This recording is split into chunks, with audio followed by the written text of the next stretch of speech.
Hello hello hello hello and welcome प्यारे बच्चों। क्या आप सभी को मेरी आवाज आ रही है? क्या मैं आप सभी को दिखाई और सुनाई दे रहा हूं? एक बार जल्दी से बता दीजिए। Am I audible to all of you? Am I visible to all of you? बताइए बताइए बताइए। आज आपको मेरा चेहरा थोड़ा इधर घुमा हुआ दिखेगा, इस तरफ है ना, फरमा मेरा इधर मुड़ा हुआ रहेगा। रीजन बीइंग कि आज मैं पेगासस के स्टूडियो से क्लास ले रहा हूँ, इसी की वजह से थोड़ा सा लेट हो गया। कैसे हैं आप लोग सभी? मेरी आवाज आ रही है? Good morning good morning good morning good morning भाई, क्या हाल चाल? बढ़िया एकदम।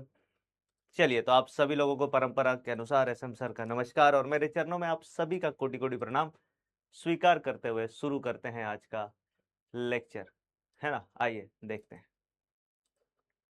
आज हम क्या पढ़ने वाले हैं सर। आज हम लेक्चर नंबर 15 पढ़ने वाले हैं, मोल कॉन्सेप्ट का। वैसे मेरे पास आज के लेक्चर के लिए दो ऑप्शंस थे, दो विकल्प थे। बात कुछ ऐसी थी कि आज नीट का सेलिब्रेशन है, आप सभी लोगों को पता है ना। आज नीट का जो बच्चे सेलेक्ट हो गए उनका सेलिब्रेशन है, आज भी है कल भी है, 2 दिन तक ये पूरा सेलिब्रेशन चलने वाला है। तो क्योंकि ये 2 दिन तक सेलिब्रेशन चलने वाला है, इसके संदर्भ में मुझे नोएडा आना पड़ा। यहाँ पे सारे सेलिब्रेशन है तो 12 बजे मुझे यहाँ पहुंचना था। अब मेरे पास दो विकल्प थी, एक तो आपका क्लास रिकॉर्डेड सेशन में ले लूं, बट आप लोगों ने पिछले लेक्चर में बोला था सर रिकॉर्डेड मत लेना, लाइव ले लेना चाहे। मैंने बोला ठीक है चलो कोशिश करते हैं। तो फिर मैं गुड़गांव से सुबह उठा, वहां से निकला, यहाँ पहुंचा और अब यहाँ पे लाइव ले रहा हूँ, है ना। हाँ, अब यहाँ पे लाइव ले रहा हूँ, इस वजह से थोड़ा लेट हो गया, बहुत ज्यादा भयंकर बारिश हुई है। चलिए, तो बिना समय ज्यादा गवाए शुरू करते हैं आज का सेशन। आज के लेक्चर में हम क्या क्या पढ़ेंगे आइए एक बार उसकी बात कर लेते हैं। आज के सेशन में हम बेसिकली किसकी बात करेंगे सर? तो वही रस समीकरण मिति विलियन में, है ना। विलियन में रस समीकरण मिति की बात करेंगे। किसकी बात करेंगे सर? विलियन में रस समीकरण नीति की, रस समीकरण नीति की बात करेंगे। इसके अलावा अपन क्या बात करेंगे सर? तो इसके अलावा अपन बात करेंगे अगले टॉपिक पे, जो कि और बड़ा मजेदार, बड़ा इंटरेस्टिंग होने वाला है, जो कि नियम वाला टॉपिक है। नियम कानून पढ़ेंगे भाई साहब। क्या नियम होते हैं, क्या कानून होते हैं, इनको नियमों को अपन पढ़ेंगे। रासायनिक अभिक्रिया के नियमों को पढ़ेंगे। सर वॉइस स्लो आ रही है, 1 मिनट वॉइस बढ़ा देता हूँ, है ना। 1 मिनट वॉइस बढ़वा देता हूँ। अरे भाई कहाँ गए? मैं कह रहा हूँ इसमें ऑडियो गेन कर दो ना यार, डीबी गेन कर दो। बच्चे कह रहे आवाज कम आ रही है। हाँ भाई, अभी आ जाएगी, ठीक हो जाएगी, इसके लिए कोई दिक्कत वाली बात नहीं है। थोड़ी देर में आवाज अच्छी हो जाएगी, आप बस दो चंद सेकंड का टाइम दे। सर न्यू चैप्टर कब से स्टार्ट होगा? न्यू चैप्टर कल से स्टार्ट होगा, है ना। कल से हमारा न्यू चैप्टर स्टार्ट होगा। कल भी वैसे मैं यही रहूंगा। ये दो हमारे ग्रुप्स हैं सर, एक व्हाट्सएप का ग्रुप है और एक आपके टेलीग्राम का ग्रुप है। आप इससे जुड़ सकते हैं, जो भी इंफॉर्मेशन वगैरह होंगी वो आपको यहाँ पे दे दूंगा मैं, है ना। जो भी इंफॉर्मेशन होगी वो यहाँ पे मैं आपको दे दूंगा। अभी आवाज ठीक आ रही है मेरे को बताना। अब आवाज ठीक है, पहले से बेहतर है? बता दीजिए एक बारी। सर वाईटी पर सेलिब्रेशन लाइव होगा क्या? बिल्कुल वाईटी पर सेलिब्रेशन लाइव होगा। हमारा प्लान है लगभग 12 बजे, है ना। प्लान है लगभग 12 बजे से सेलिब्रेशन स्टार्ट करने का, पर चलो 12 बजे नहीं तो थोड़ा, आपको पता पीडब्ल्यू में आधा पौन घंटा आगे पीछे हो ही जाती है चीजें। तो 12 बजे नहीं तो हाँ।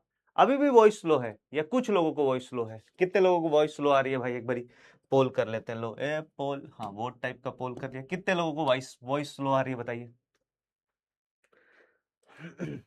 सर टेस्ट कहाँ पर आएगा? टेस्ट आपके बैच में लाइव आएगा, जब संडे होगा तब उस दिन आ जाएगा टेस्ट। चलिए सर, डीपीपी का क्वेश्चन नंबर 4 करवा दो। करवा देंगे भाई। पीडब्ल्यू में आधा पौन घंटा आगे पीछे हो ही जाती है। सर मुझे एक दो डाउट है कि मैंने बैच अब लिया है तो उतना स्टडी नहीं कर पाया हूं, तो क्या करूं भाई? आप अगर अगला चैप्टर पढ़ना है तो कम से कम सांद्रता पद वाले सारे कॉन्सेप्ट सीख लीजिए। चलिए आगे चलते हैं। सर क्वेश्चन प्रैक्टिस कब करेंगे? क्वेश्चन प्रैक्टिस हम करेंगे अब, एक बारी आज का लेक्चर समाप्त हो जाता है उसके बाद करते हैं, है ना। चलिए, तो फिर यहाँ पे हम क्या बात कर रहे थे सर? लास्ट लेक्चर में मैंने आपको विलियन में अभिक्रिया बता दी थी। विलियन में अभिक्रिया के लिए दो बातें ध्यान रखनी है। सिर्फ मोल निकालने का तरीका बदल जाता है। मोल निकालने का तरीका क्या हो जाता है सर? मोलरता इंटू आयतन। अब मोलरता इंटू आयतन में आयतन दो प्रकार से ले सकते हो, या तो आप आयतन लीटर में ले सकते हो। अगर आपने आयतन को लीटर में लिया है तो आपको मिल जाएगा मोल की प्राप्ति होगी। अगर आपने आयतन को मिलीलीटर में लिया है तो आपको मिलीमोल की प्राप्ति होगी। और उसके हिसाब से फिर अपन सारी चीजें सेट कर लेंगे, उसके हिसाब से फिर अपन सारी चीजें सेट कर लेंगे। देख लेते हैं भैया आवाज वाले पोल का क्या रिजल्ट आया है। 64%। अब ये तो बड़ा गंदा रिजल्ट है यार, वॉइस सही नहीं आ रही है। आपने इसका इसका सिस्टम का वॉल्यूम कितना कर रखा है? सिस्टम का वॉल्यूम आप 30 पे करो, उसके बाद सुनो कैसे आवाज आ रही है। वो बच्चों को आवाज जाती है। सिस्टम का वॉल्यूम 30 करो। हाँ, क्योंकि बच्चों के पास फोन रहता है, फोन में सिस्टम जितनी ना आवाज आती नहीं है।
हाँ भाई अभी आवाज आ रही है।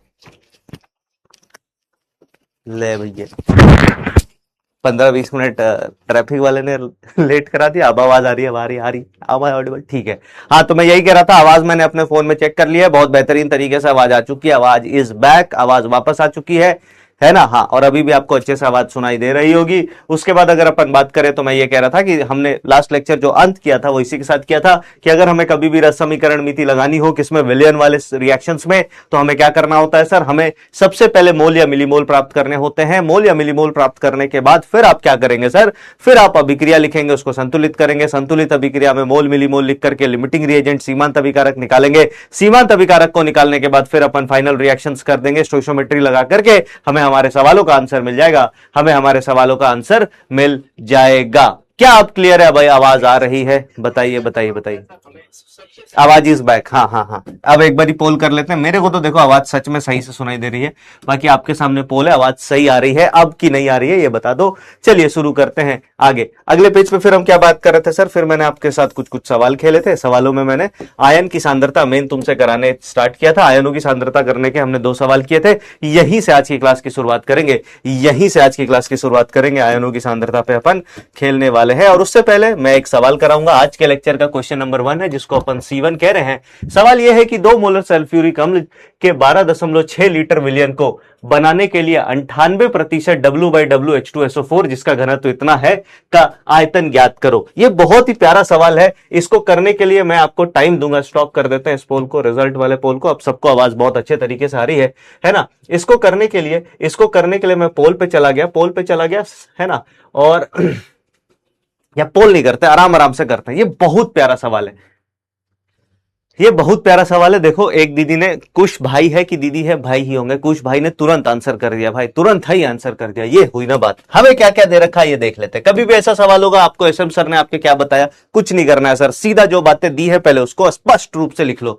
आपने बोला काका की मैंने सर मोलरता दे रखी है, मोलरता कितनी है 2.0 यानी कि 2। उसके बाद हमें क्या दे रखा सर, आयतन, किसका आयतन, विलियन का इतना लीटर है, तो आप बोलेंगे वी सॉल्यूशन। हमें आयतन किसका दे रखा है, सॉल्यूशन का दे रखा है 12.6 लीटर। फिर हमें क्या दे रखा है सर, W/W प्रतिशत दे रखा है। W/W प्रतिशत का मतलब है, W/W प्रतिशत जो है वो कितना दे रखा है सर, 98%। फिर हमें क्या दे रखा है सर, फिर हमें घनत्व दे रखा है, डेंसिटी दे रखा है, किसका, विलियन का। तो डेंसिटी जो है वो कितना हो जाएगा सर, आप बोलोगे सर डेंसिटिया जो है ना सर, डेंसिटिया जो है ना ई हो जाएगा 1.8 ग्राम प्रति ml। अब मैं तुम्हें सवाल समझा रहा हूं, उस सवाल को समझो पहले। इस तरह के सवालों में बच्चे सवाल ही नहीं समझ पाते हैं, बच्चे सवाल ही नहीं समझ पाते हैं, उसके बाद इधर उधर फिरते रहते हैं। सवाल यह कह रखा है कि हमारे पास ये मोलरता वाला विलयन हमें तैयार करना है, मतलब 2 मोलर सल्फ्यूरिक अम्ल 12.6 लीटर को बनाना है हमें। इसको बनाने के लिए हमें क्या क्या चाहिए, तो आप बोलोगे सर इसको बनाने के लिए एक तो हमें पानी चाहिए और दूसरा हमें सल्फ्यूरिक एसिड चाहिए। पानी तो आराम से मिल जाएगा सर, फ्री की चीज है, आराम से मिल जाएगी। मेन हमें सल्फ्यूरिक अम्ल चाहिए। अब ये सल्फ्यूरिक अम्ल आप लोगे कहां से, ये आपको तैयार करना है। ये लोगे कहां से, तो हमारे पास ये विलयन हमारे लैब में पड़ा हुआ है। इस विलयन से इस विलयन तक पहुंचना है। कैसे पहुंचेंगे, क्या करेंगे, कितना आयतन इस विलयन का लेंगे, वो हमारा सवाल है। तो इस सवाल को करने के लिए मोटा मोटी बात यह है कि आप ये कहना चाह रहे हो, आप ये कहना चाहोगे कि सर मेरी बात सुनना, सर यहां से H2SO4 का जो वजन यहां पे होगा वही वजन यहां पे भी होना चाहिए, तभी हम सेम विलयन बना पाएंगे, वरना हम सेम विलयन बना ही नहीं पाएंगे। क्यों, क्योंकि H2SO4 में दोनों के अगर भार समान होंगे तभी जाके, या भार कह लो या मोल कह लो, दोनों में H2SO4 की मात्रा समान होनी चाहिए, तभी जाके वो बन पाएगा। आप बोलोगे ठीक है सर, क्योंकि दोनों में H2SO4 की मात्रा समान हमें लेनी है, तो H2SO4 की मात्रा निकाल लेते हैं, H2SO4 का वजन निकाल लेते हैं दोनों तरफ से। H2SO4 का क्या निकाल लेते हैं, वजन, पहले वाले अभिक्रिया में। तो आपने बोला सर इससे अगर अपन चले तो हम H2SO4 के वजन की जगह number of moles of H2SO4 यानी विलय के मोल कितने हो जाएंगे, तो आप बोलोगे सर ये मोलरता इंटू आयतन हो जाएगा, और क्योंकि आयतन लीटर में है तो ये मोल ही है, मिलीमोल नहीं है। आपने बोला ये कितना हो गया सर, ये हो गया 2 × 12.6 यानी कि ये कितना हो गया सर आपका, बताइए 25.2 मोल। कितने मोल है हमारे पास सल्फ्यूरिक अम्ल के सर, 25.2 मोल। यहां तक किसी को कोई दिक्कत, कोई परेशानी, कोई समस्या बताइए। यहां तक किसी को कोई दिक्कत, कोई परेशानी, कोई समस्या बता दीजिए जल्दी से। आपने बोला नो सर, ना तो कोई दिक्कत है, ना तो कोई परेशानी, ना तो कोई समस्या। इसका मतलब हमारे पास H2SO4 के इतने मोल हमें चाहिए, तभी जाके ये विलियन तैयार होगा, वरना ये विलियन बन ही नहीं पाएगा सर। अगर H2SO के मोल इतने हैं सर, अगर H2SO के मोल इतने हैं तो WH2SO4 कितना हो जाएगा सर? कितने वजन चाहिए होंगे इतना H2SO4 बनाने के लिए?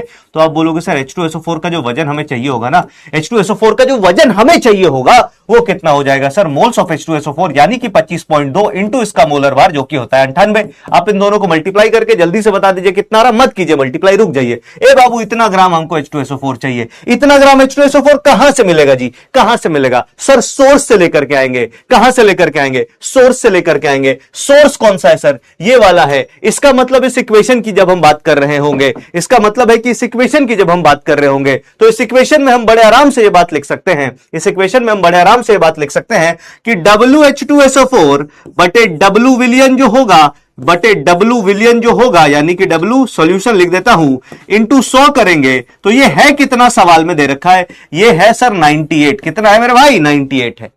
अच्छा WH2SO4 हमें पता है क्या? आपने बोला बिल्कुल पता है। क्या है सर WH2SO4? ये है सर। इसको फेंक के यहां मारा तो आप बोलोगे सर 25.2 इंटू 98 बटे W सॉल्यूशन। इसको अपन मल्टीप्लाई किससे करेंगे? 100 से मल्टीप्लाई करेंगे। ये किसके बराबर है? 98 के बराबर। अब तुम ये बात समझोगे कि सर मैंने 98 से एक बार मल्टीप्लाई क्यों किया, मैंने 98 से मल्टीप्लाई क्यों नहीं किया। यहां पे अगर करते तो फिर हमें अंत में 98 से काटना ही पड़ता।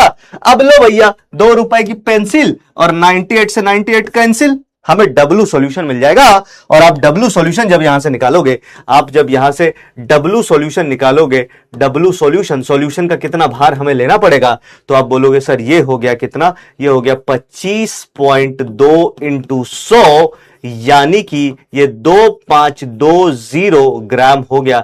इतने ग्राम विलियन हमें प्राप्त होंगे, इतने ग्राम विलियन हमें चाहिए होगा, इतना ग्राम ये विलियन हमें लेना पड़ेगा। आपने बोला सर इतना ग्राम विलियन लेना पड़ेगा तो कितना आयतन होगा उसका? ले बाबू आयतन के लिए दे रखा है खेला।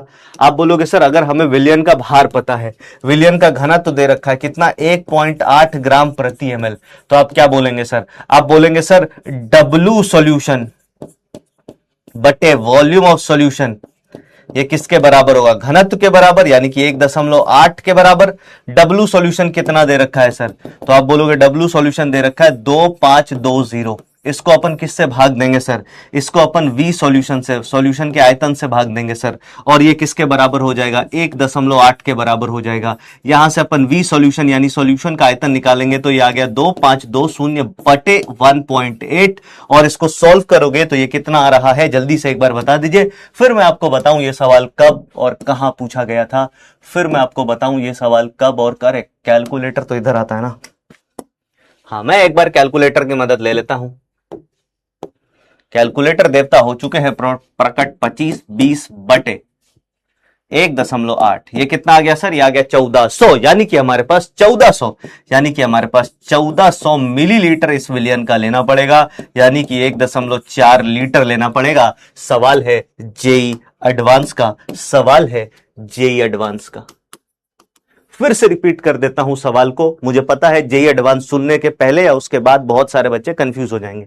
सवाल सिर्फ और सिर्फ इतना कर रहा है, सवाल सिर्फ और सिर्फ इतना कह रहा है कि यार देखो, अच्छा आप में से अगर किसी ने भी कभी भी जीवन में केमिस्ट्री लैब कभी कोई गया होगा तो केमिस्ट्री लैब जाने के बाद आप जब भी कोई चीज देखते हो, जब भी कोई चीज लेते हो ना, जब भी कोई केमिकल लेते हो तो केमिकल का विलियन आप खुद तैयार करते हो।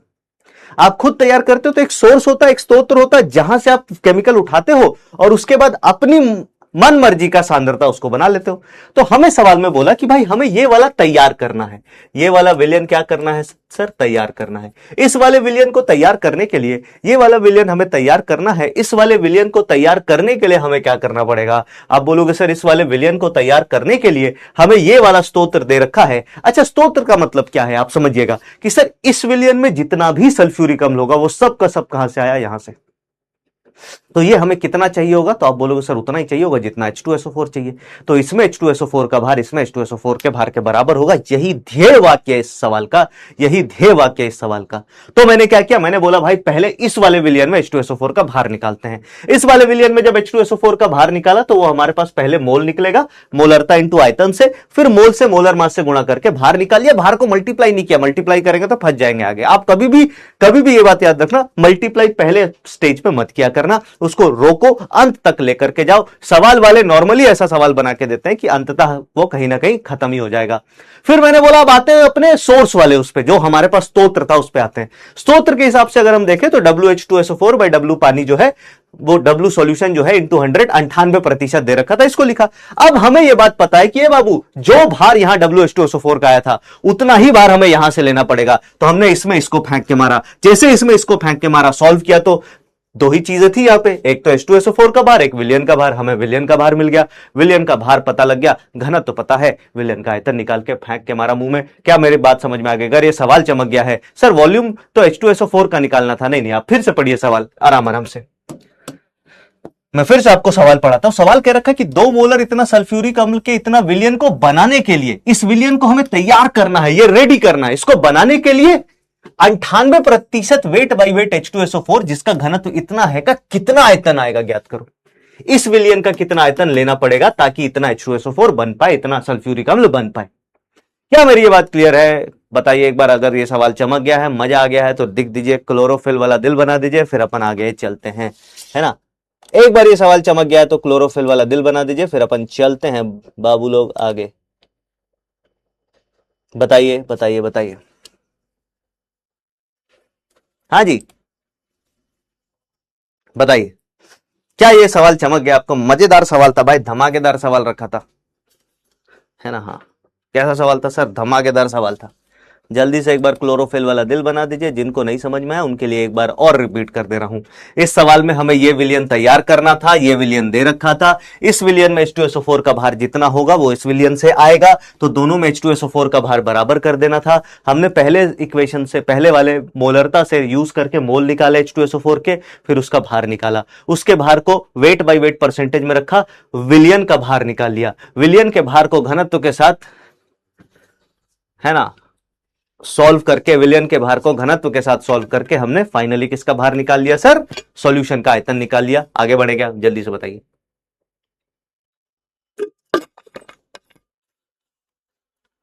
सर दिमाग खराब कर देता है ये सवाल। भाई दिमाग खराब नहीं करता है, बेसिकली बात यह है कि ऐसे ही सवाल दिमाग खोलेंगे कि सोचने का दायरा बढ़ेगा।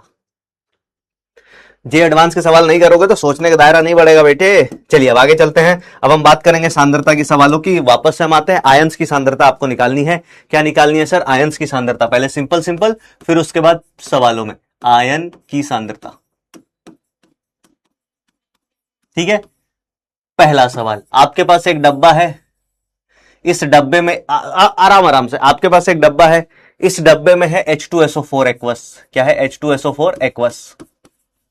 ठीक है, इसमें 1 मोलर H2SO4 है और 1 लीटर, 1 मोलर H2SO4 है और 1 लीटर H2SO4 है, मतलब 1 मोलर 1 लीटर H2SO4 है। आपको बताना है, आपको क्या क्या बताना है सर? कॉन्सेंट्रेशन ऑफ H+ कितना होगा और कॉन्सेंट्रेशन ऑफ सल्फेट कितना होगा। धीरे धीरे सवालों का स्तर बढ़ाऊंगा। पहले एक चीज लूंगा, उसके आयंस पूछूंगा, फिर 2 चीजें ऐसी लूंगा जो आपस में क्रिया नहीं करती, उसमें आयंस पूछूंगा। फिर क्या करूंगा सर? फिर ऐसा करूंगा कि ऐसी चीजों को मिलवाऊंगा जो क्रिया कर जाती हैं, फिर उनके आयंस पूछूंगा। तब तक आप इसको सॉल्व कीजिए, मैं कठोर बच्चों के कोमल डाउट्स ले लेता हूं। सर जी मैं भी आपसे मिलना चाहता हूं अगली साल रिजल्ट सेलिब्रेशन में। 720 में 650 तक लेकर ही आऊंगा, वो भी हिंदी मीडियम। सर बिल्कुल आप आइए सर, आपका धूमधाम से स्वागत किया जाएगा, तबाही मचा देंगे। सर मोलैरिटी जो है वो W/W इंटू डेंसिटी इंटू इतना ऑफ द मोलर मास वाला फॉर्मूला लगाकर M2 निकालकर डायरेक्ट M1V1 M2V2 कर सकते हैं। बेटा आप ये कर सकते हो, बट मेरा आपसे एक सवाल ये है कि क्या आज से 2 साल, मतलब आज से साल भर के बाद ये फॉर्मूला आपको याद रहेगा? अगर आप फिजिकल केमिस्ट्री सिर्फ इसलिए यहां पे पढ़ने आए हो कि मुझे फॉर्मूला याद हो जाए और उस पर मैं अप्लाई कर दूं सारी चीजें और मेरा काम आसान हो जाए, तो मैं वो काम नहीं करता हूं। मैंने आपको सिर्फ 2 कन्वर्जन बताए, मैं चाहता तो 10 बता देता। बट मैंने आपको सिर्फ 2 कन्वर्जन बताए, बाकी मैंने आपको लॉजिक दिया, क्योंकि मैं आपको जे एडवांस के एक सवाल अभी आज तो अब नहीं दे पाऊंगा, कभी दूंगा आपको जे एडवांस का सवाल, आपके सामने फेंक के मारूंगा। जे एडवांस का सवाल आप देखना, आपसे हिलेगा ही नहीं सर, आप फॉर्मूला लगाते रह जाओगे, फॉर्मूला ही काम नहीं आएगा, पीछे खींच लोगे फॉर्मूला, है ना सर। बीच में थोड़ा समझा दो, वैसे ये सारे डाउट पुराने लग रहे हैं, मैंने वापस से 2-3 बार समझा दिया है। दिलसाद भाई अब आपको समझ में आ रहा होगा, आई होप, है ना। अब आपको समझ में आ रहा होगा कि यहां से H2SO4 का भार और यहां पे H2SO4 का भार बराबर करना है, बस उसी से ये सवाल हो जाएगा। सवाल का ध्येय यही है सर, सवाल का मेन उद्देश्य यही है। खैर वापस चलते हैं, इसकी बात करते हैं। आप बोलोगे सर इसको कैसे करेंगे, तो इसको करने का सिंपल तरीका, जो भी चीज दिया उसको लिख दो H2SO4। ये H2SO4 टूटेगा, क्या बनाएगा, आप बोलोगे सर ये टूट के बनाएगा 2H+, 2H+ और एक सल्फेट आयन। अच्छा, इसका मतलब क्या है सर, यहां पे मल्टीप्लायर 2 का है, यहां पे मल्टीप्लायर 1 का है। इसकी मोलरता 1 है, अगर इसकी मोलरता 1 है और इतना है तो इसके 1 मोल थे, इसका 1 मोल था तो इसका भी 1 मोल, इसका कितना 2 मोल हो जाएगा, क्योंकि मल्टीप्लायर 2 का है, और इसका मोल 1 हो जाएगा, 1 मोल। इसका मतलब H2SO4 को जब पानी में डालोगे तो 2 मोल H+ आयन मिलेंगे और 1 मोल सल्फेट आयन मिलेगा। और उसके बाद अगर ये 2 मोल है तो इसका आयतन इसका कितना है सर, इसका भी 1 लीटर है, इसका भी 1 लीटर है, तो मोलरता कॉन्सेंट्रेशन ऑफ H+ कितना हो जाएगा, 2/1 यानी कि 2 मोलर। इसका कॉन्सेंट्रेशन हो जाएगा 1/1 यानी कि 1 मोलर। कितने लोगों का मैच कर गया, 2, 1 बता दीजिए। सर क्या नीट की तैयारी करके नर्सिंग निकाल सकते हैं? बिल्कुल, आप नीट की तैयारी करके नर्सिंग निकाल सकते हैं, लेकिन ये तो वही बात हो गई, है ना। हाँ, लेकिन ये तो वही बात हो गई कि काजू कतली की दुकान पे बैठ के आप बोल रहे हो कि मैं बतासा खा लूं क्या, है ना। हाँ, काजू कतली की दुकान पे बैठ के आप बोल रहे हो कि बतासा खा लूं क्या। चलिए अगले सवाल पे चलते हैं। अगला सवाल थोड़ा सा लेवल बढ़ा दूं, अगला सवाल ये रहा आपके कंप्यूटर स्क्रीन पे। अब मेरे पास ये विलियन है, इस विलियन में HCl है और इस विलियन में H2SO4 भी है। HCl जो है वो 2 मोलर है, H2SO4 जो है वो 1 मोलर है, और इसका आयतन जो है विलियन का, अभी आसान रखता हूं 2 लीटर रखता हूं, आयतन 2 लीटर है। आपको क्या बताना है, सुनिए ध्यान से, आपको बताना है कॉन्सेंट्रेशन सभी आयंस का। क्या कॉन्सेंट्रेशन बताना है, किसका, सभी आयंस का, जो भी आयन है यहां पे।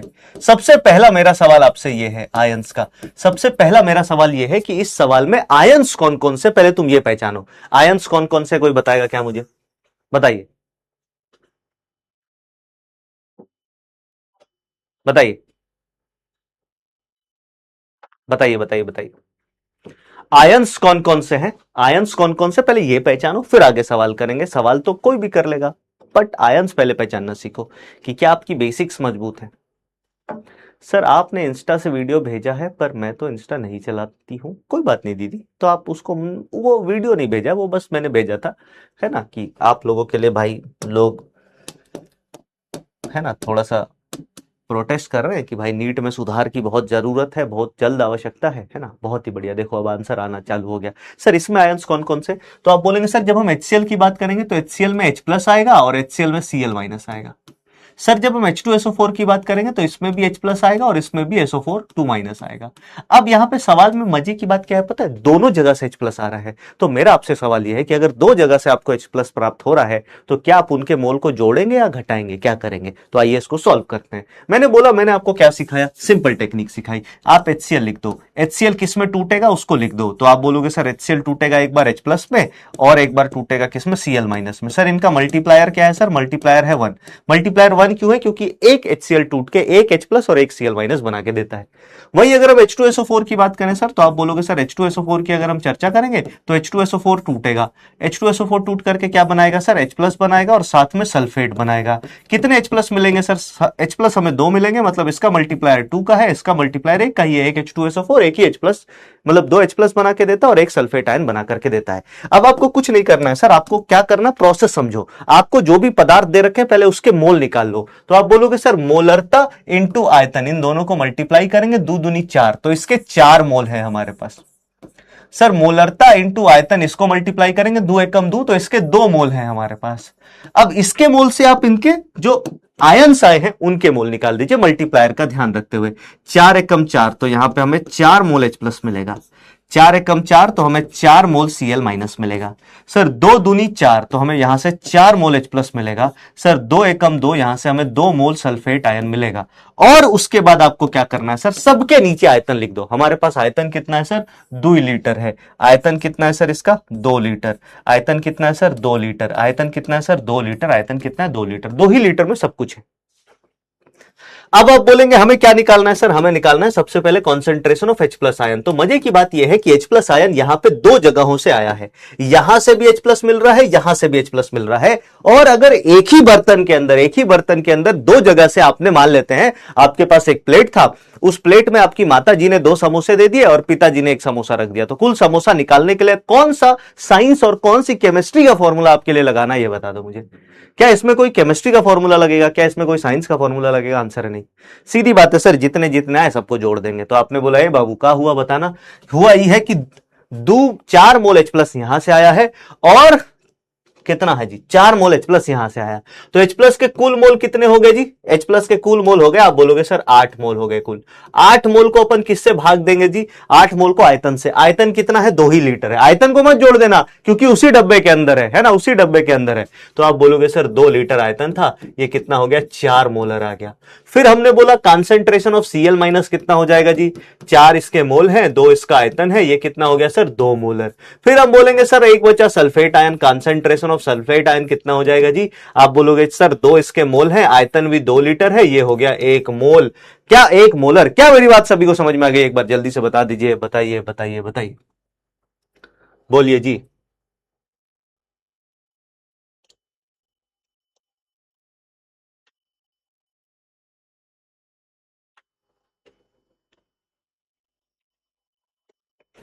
ए जी कहिए ना जी,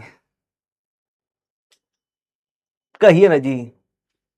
सर वीडियो रुक रहे हैं, आप सुन नहीं रहे। वीडियो नहीं रुक रहा होगा, वीडियो रुक सकता है अगर आपके पास इंटरनेट का मसला होगा तो रुक सकता है।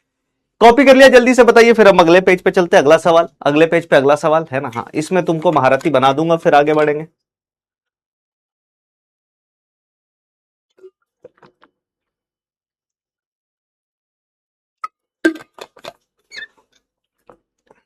इसमें तुमको पहले महारथी बना दूंगा, फिर आगे बढ़ेंगे।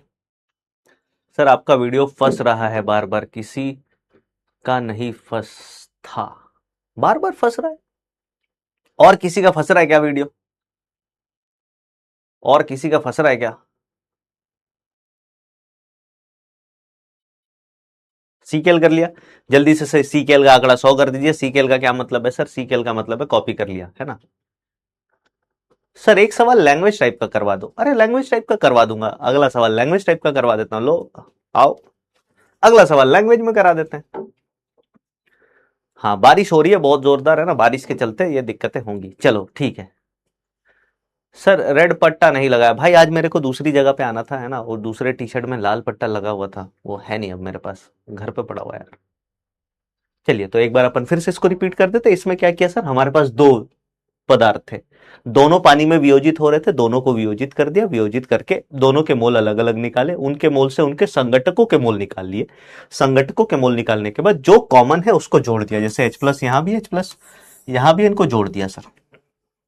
जो अलग अलग है उनको अलग अलग लिख दिया। क्या मेरी बात क्लियर है? चलिए आगे चलते हैं, इसके बाद अपन अगले पेज पे चलते हैं। चलिए अगले पेज पे थोड़ा सा कठिन सवाल दूं कि पहले एक कठिन सवाल देता हूं फिर शब्दों वाले सवाल दूंगा, एक कठिन सवाल देता हूं फिर शब्दों वाले सवाल दूंगा। हमारे पास क्या है सर, ये तीसरा सवाल हो जाएगा आज की क्लास का। हमारे पास क्या है, एक डब्बा है, इस डब्बे में आपके पास, है ना, आराम आराम से देखते जाएगा, मजा आएगा बहुत ज्यादा आपको। हमारे पास एक डब्बा है, इस डब्बे में आपके पास है HCl। HCl कितना है सर, HCl है 1 मोलर 2 लीटर। फिर हमारे पास दूसरा डब्बा है सर, इस डब्बे में आपके पास है H2SO4। H2SO4 कितना है सर, H2SO4 है 2 मोलर और 3 लीटर। अब आपको बताना है इनको मिलाने के पश्चात क्या करना है, मिलाने के पश्चात, मिलाने के पश्चात,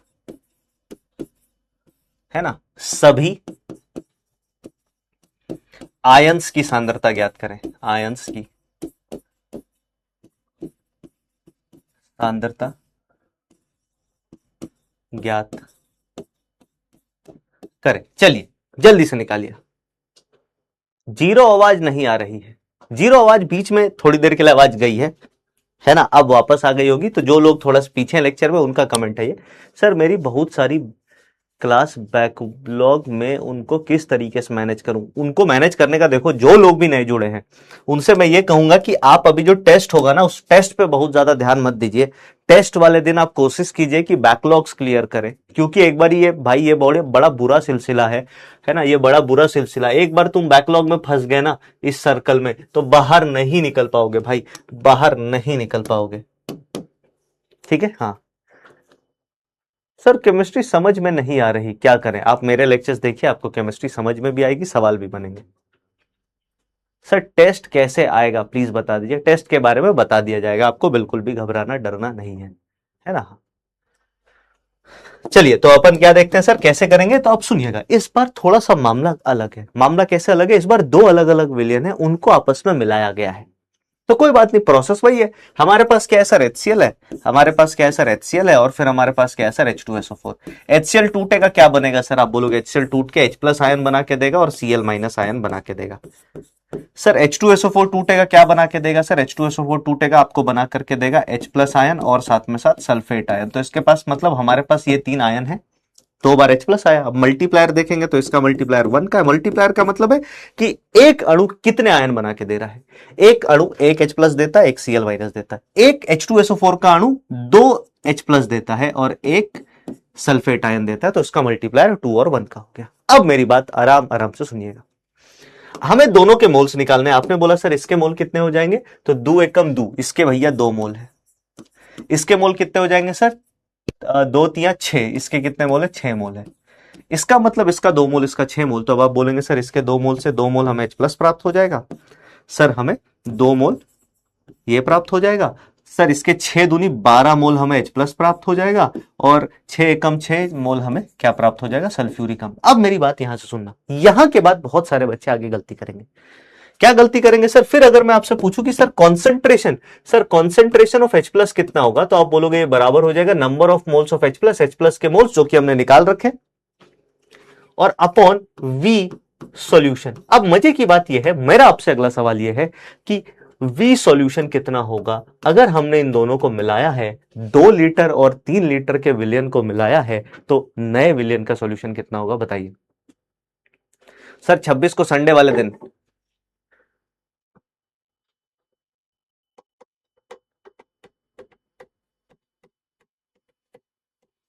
बताइए, बताइए भाई, कमेंट करके बताइए कितना होगा।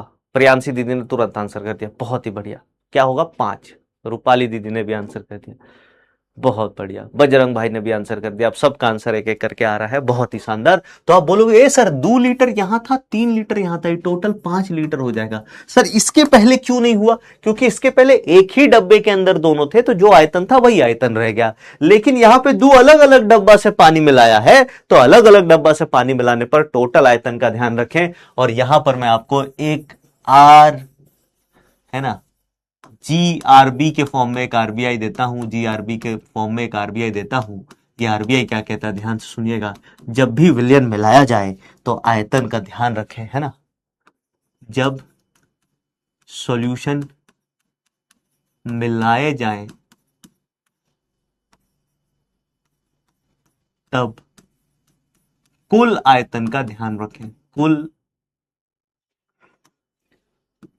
वॉल्यूम का ध्यान रखें, वरना सावधानी हटी और दुर्घटना घटी, है ना। हाँ, तो आपने क्या बोला सर? आपने सीधी सीधी बात करी कि ठीक है, अब ये क्या करेंगे सर, अब हम इसके मोल्स निकालते हैं। ये देखते हैं H प्लस कहां कहां से आया सर। यहां से भी H प्लस आया, यहां से भी H प्लस आया।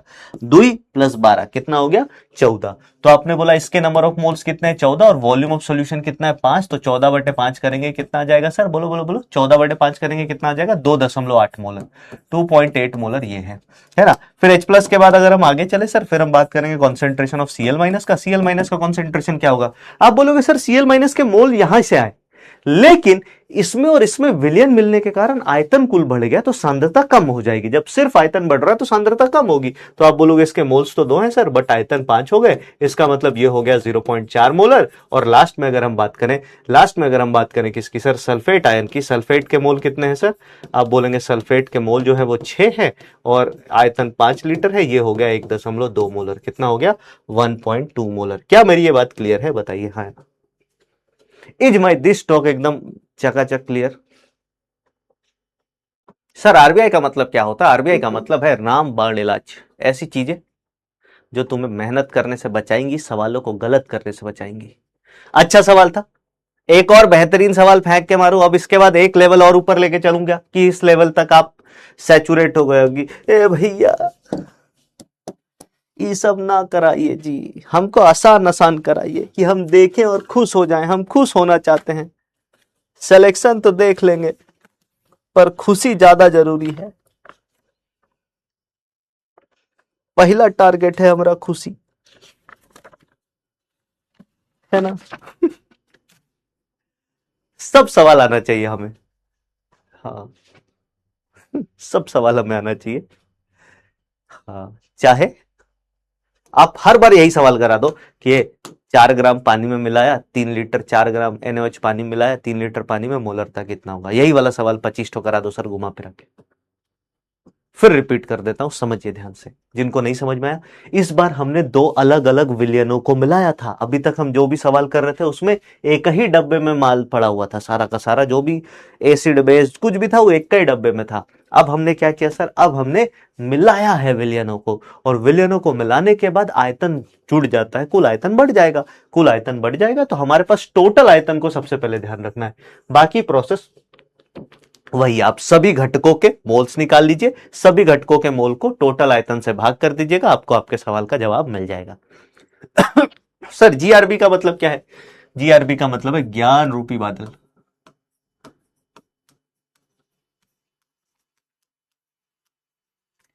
है ना? हाँ, चलिए आगे चलते हैं, लेट्स मूव फॉरवर्ड। अगले सवाल पे चलते हैं सर। अगला सवाल चौथे नंबर का, एक लेवल और ऊपर दे रहा हूं आपको, देखें कौन इसको करता है, देखें कौन इसको करता है। ये सवाल है, हमारे पास एक विलयन है, इस विलयन में हमारे पास क्या है सर, इस विलयन में हमारे पास है 1 मोलर 500 ml, है ना? 1 मोलर 500 ml है भाई, ध्यान रखना, 1 मोलर 500 ml HCl है सर।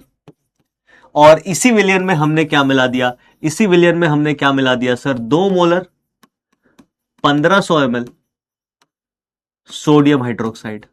क्या क्या बताना है आपको, सुनते और समझते जाइएगा, क्या क्या बताना है आपको, सुनते और समझते जाइएगा। सबसे पहला काम आपको क्या करना है सर, सबसे पहला काम आपको रिएक्शन लिखें, क्योंकि यहां पे रिएक्शन हो जाएगी सर। कैसे होगी, एसिड और अम्ल और क्षार है तो उदासीनीकरण बोलते हैं, क्या बोलते हैं यार, न्यूट्रलाइजेशन या उदासीकरण अभिक्रिया हो जाएगी। तो ये आपको लिखना है। रिएक्शन लिखने के बाद, बैलेंस करने के बाद आपको लिमिटिंग रिएजेंट फाइंड करना है। लिमिटिंग रिएजेंट फाइंड करने के बाद आपको, है ना, अभिक्रिया के बाद रिएक्शन के पश्चात, रिएक्शन के पश्चात, रिएक्शन होने के बाद विलयन का प्रकार ज्ञात करना है आपको, है ना? रिएक्शन हो जाए फिर विलयन का आपको प्रकार ज्ञात करना है, विलयन का स्वभाव ज्ञात करना है। प्रकार में क्या क्या हो सकता है कि क्या यह विलयन अम्लीय है, क्या यह विलयन क्षारीय है, या क्या यह विलयन उदासीन है, ये आपको ज्ञात करना है। कैसे, मैं सब स्टेप बाय स्टेप आपको बताऊंगा, बिल्कुल भी डरना नहीं है, बिल्कुल भी घबराना नहीं है। और चौथे नंबर पे आपको सभी अभिक्रिया के बाद, रिएक्शन के बाद, रिएक्शन के पश्चात सभी आयंस का, आयंस की सांद्रता कह देता हूं, कि सांद्रता ज्ञात करें, सांद्रता ज्ञात करें। ये आपको पूरा पूरा खेला है। हाई वाला कर लो तो तुम समझ लो कि तुम इस टॉपिक के महानुभाव बन गए हो, इस टॉपिक के तुम एकदम उच्चतम स्तर पे जा चुके हो, है ना? इस टॉपिक के तुम उच्चतम स्तर पे जा चुके हो। देखोगे तो ये कहीं ना कहीं कहीं ना कहीं टाइट्रेशन का सवाल है, टाइट्रेशन की अभिक्रियाएं इस तरीके से कराई जाती हैं।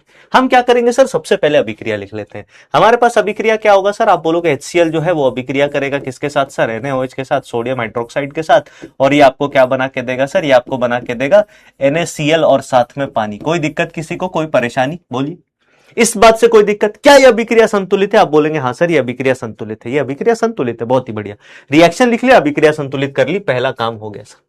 लिमिटिंग रिएजेंट फाइंड करने के लिए हमें क्या करना होता है सर, तो आप बोलेंगे हमें सभी अभिकर्मकों के या रिएक्टेंट के मोल निकालने पड़ते हैं। तो मैंने यहां पे लिखा नंबर ऑफ मोल्स, इसको इससे मल्टीप्लाई किया, ये कितना आया सर, इसको 500 लिख दो, ये कितना हो गया सर 500 मिलीमोल, एम मोल लिख रहा हूं, क्यों, क्योंकि मिलीलीटर में चीजें हैं ना तो मिलीमोल ही लिखेंगे। इसको मोल भी लिख सकते हो आप चाहो तो 0.5 मोल भी लिख दो, बट कोई बात नहीं, हम मिलीमोल में खेलेंगे, खेलना आसान होगा, अंत में जो करना होगा कर लेंगे।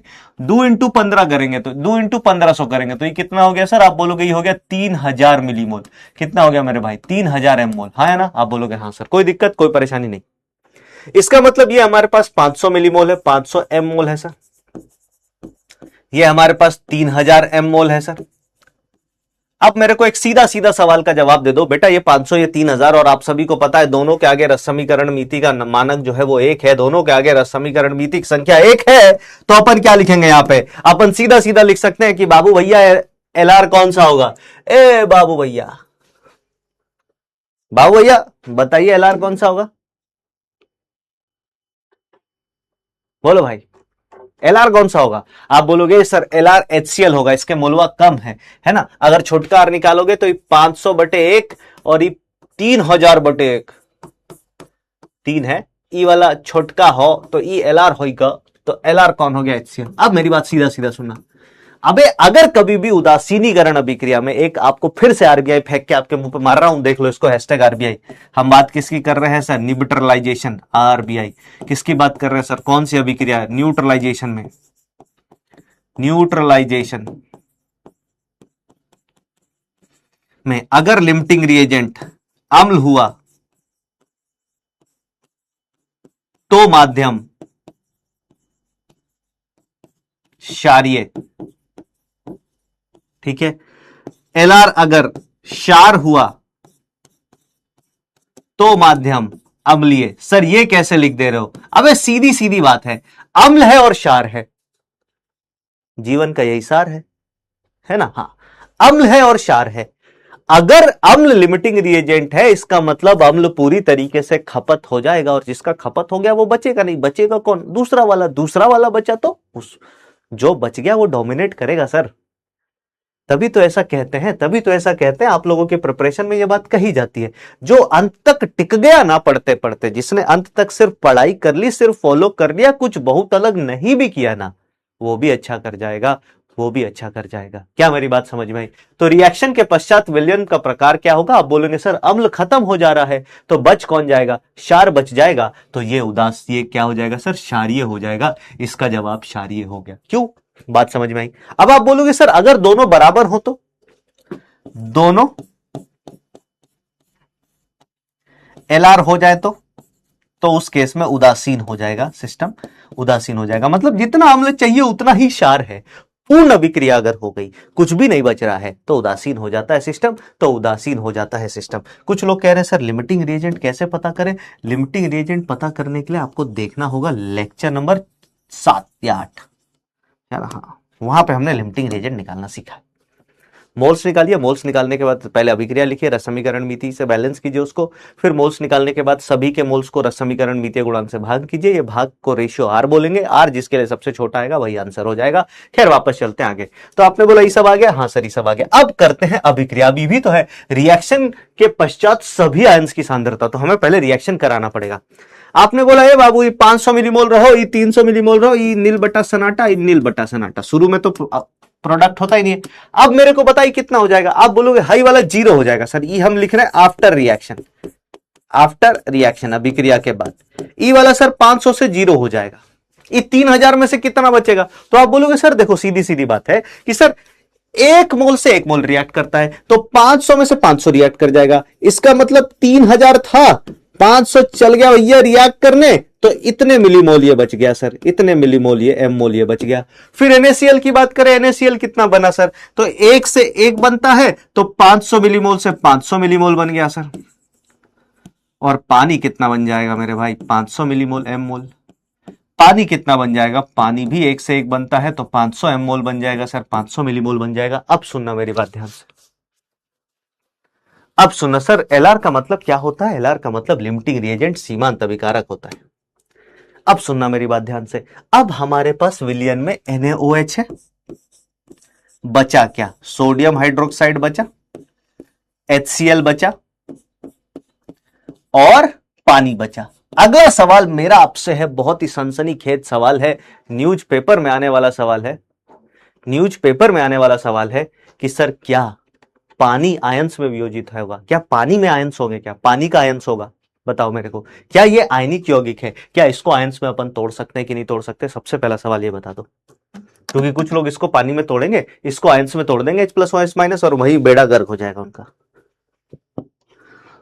क्या अपन इसको पानी में तोड़ सकते हैं कि नहीं तोड़ सकते हैं, बताइए, ए जी बताइए। सर पता नहीं क्या हो रहा है, क्लास रुक रही है। क्लास इसलिए रुक रही है क्योंकि इंटरनेट का इशू, इस बार बारिश जब भी होती है इंटरनेट का इशू बहुत सारी जगहों पे होता है। हाँ, आप थोड़ा सा ना क्लास की क्वालिटी कम कर दीजिए, मतलब थोड़ी कम क्वालिटी में देखिएगा तो और बेटर तरीके से जाएगी क्लास। तो ई आयन का हिस्सा नहीं होगा तो पानी को क्या करेंगे सर, पानी को वही करेंगे जो उसने तुम्हें किया था, इग्नोर कर देंगे सर, इग्नोर, देख के भी अनदेखा कर देंगे, अनदेखा कर देंगे सर। अब हमारे पास विलियन में जो है पानी, और पानी का कुछ नहीं करना, पानी को कहीं भाव नहीं देना है, ऐसा भी नहीं बोलना पानी आयतन बढ़ा देगा ना, 500 मिलीमोल क्या आयतन बढ़ाएगा, 2 लीटर में कुछ भी नहीं होने वाला है, इग्नोर करेंगे। अब आपने क्या बोला सर, अब आपने क्या बोला, अब आपने क्या बोला सर, ये है NaOH, ये है HCl। सर NaOH के कितने मोल है, NaOH के हमारे पास 2500 मिलीमोल है। सर HCl के कितने हैं, ये HCl नहीं NaCl है, सॉरी माय मिस्टेक, NaCl है, HCl तो खत्म हो चुका है ना भाई, ये तो 0 हो गया। तो NaCl के कितने हैं सर, 500 मिलीमोल है।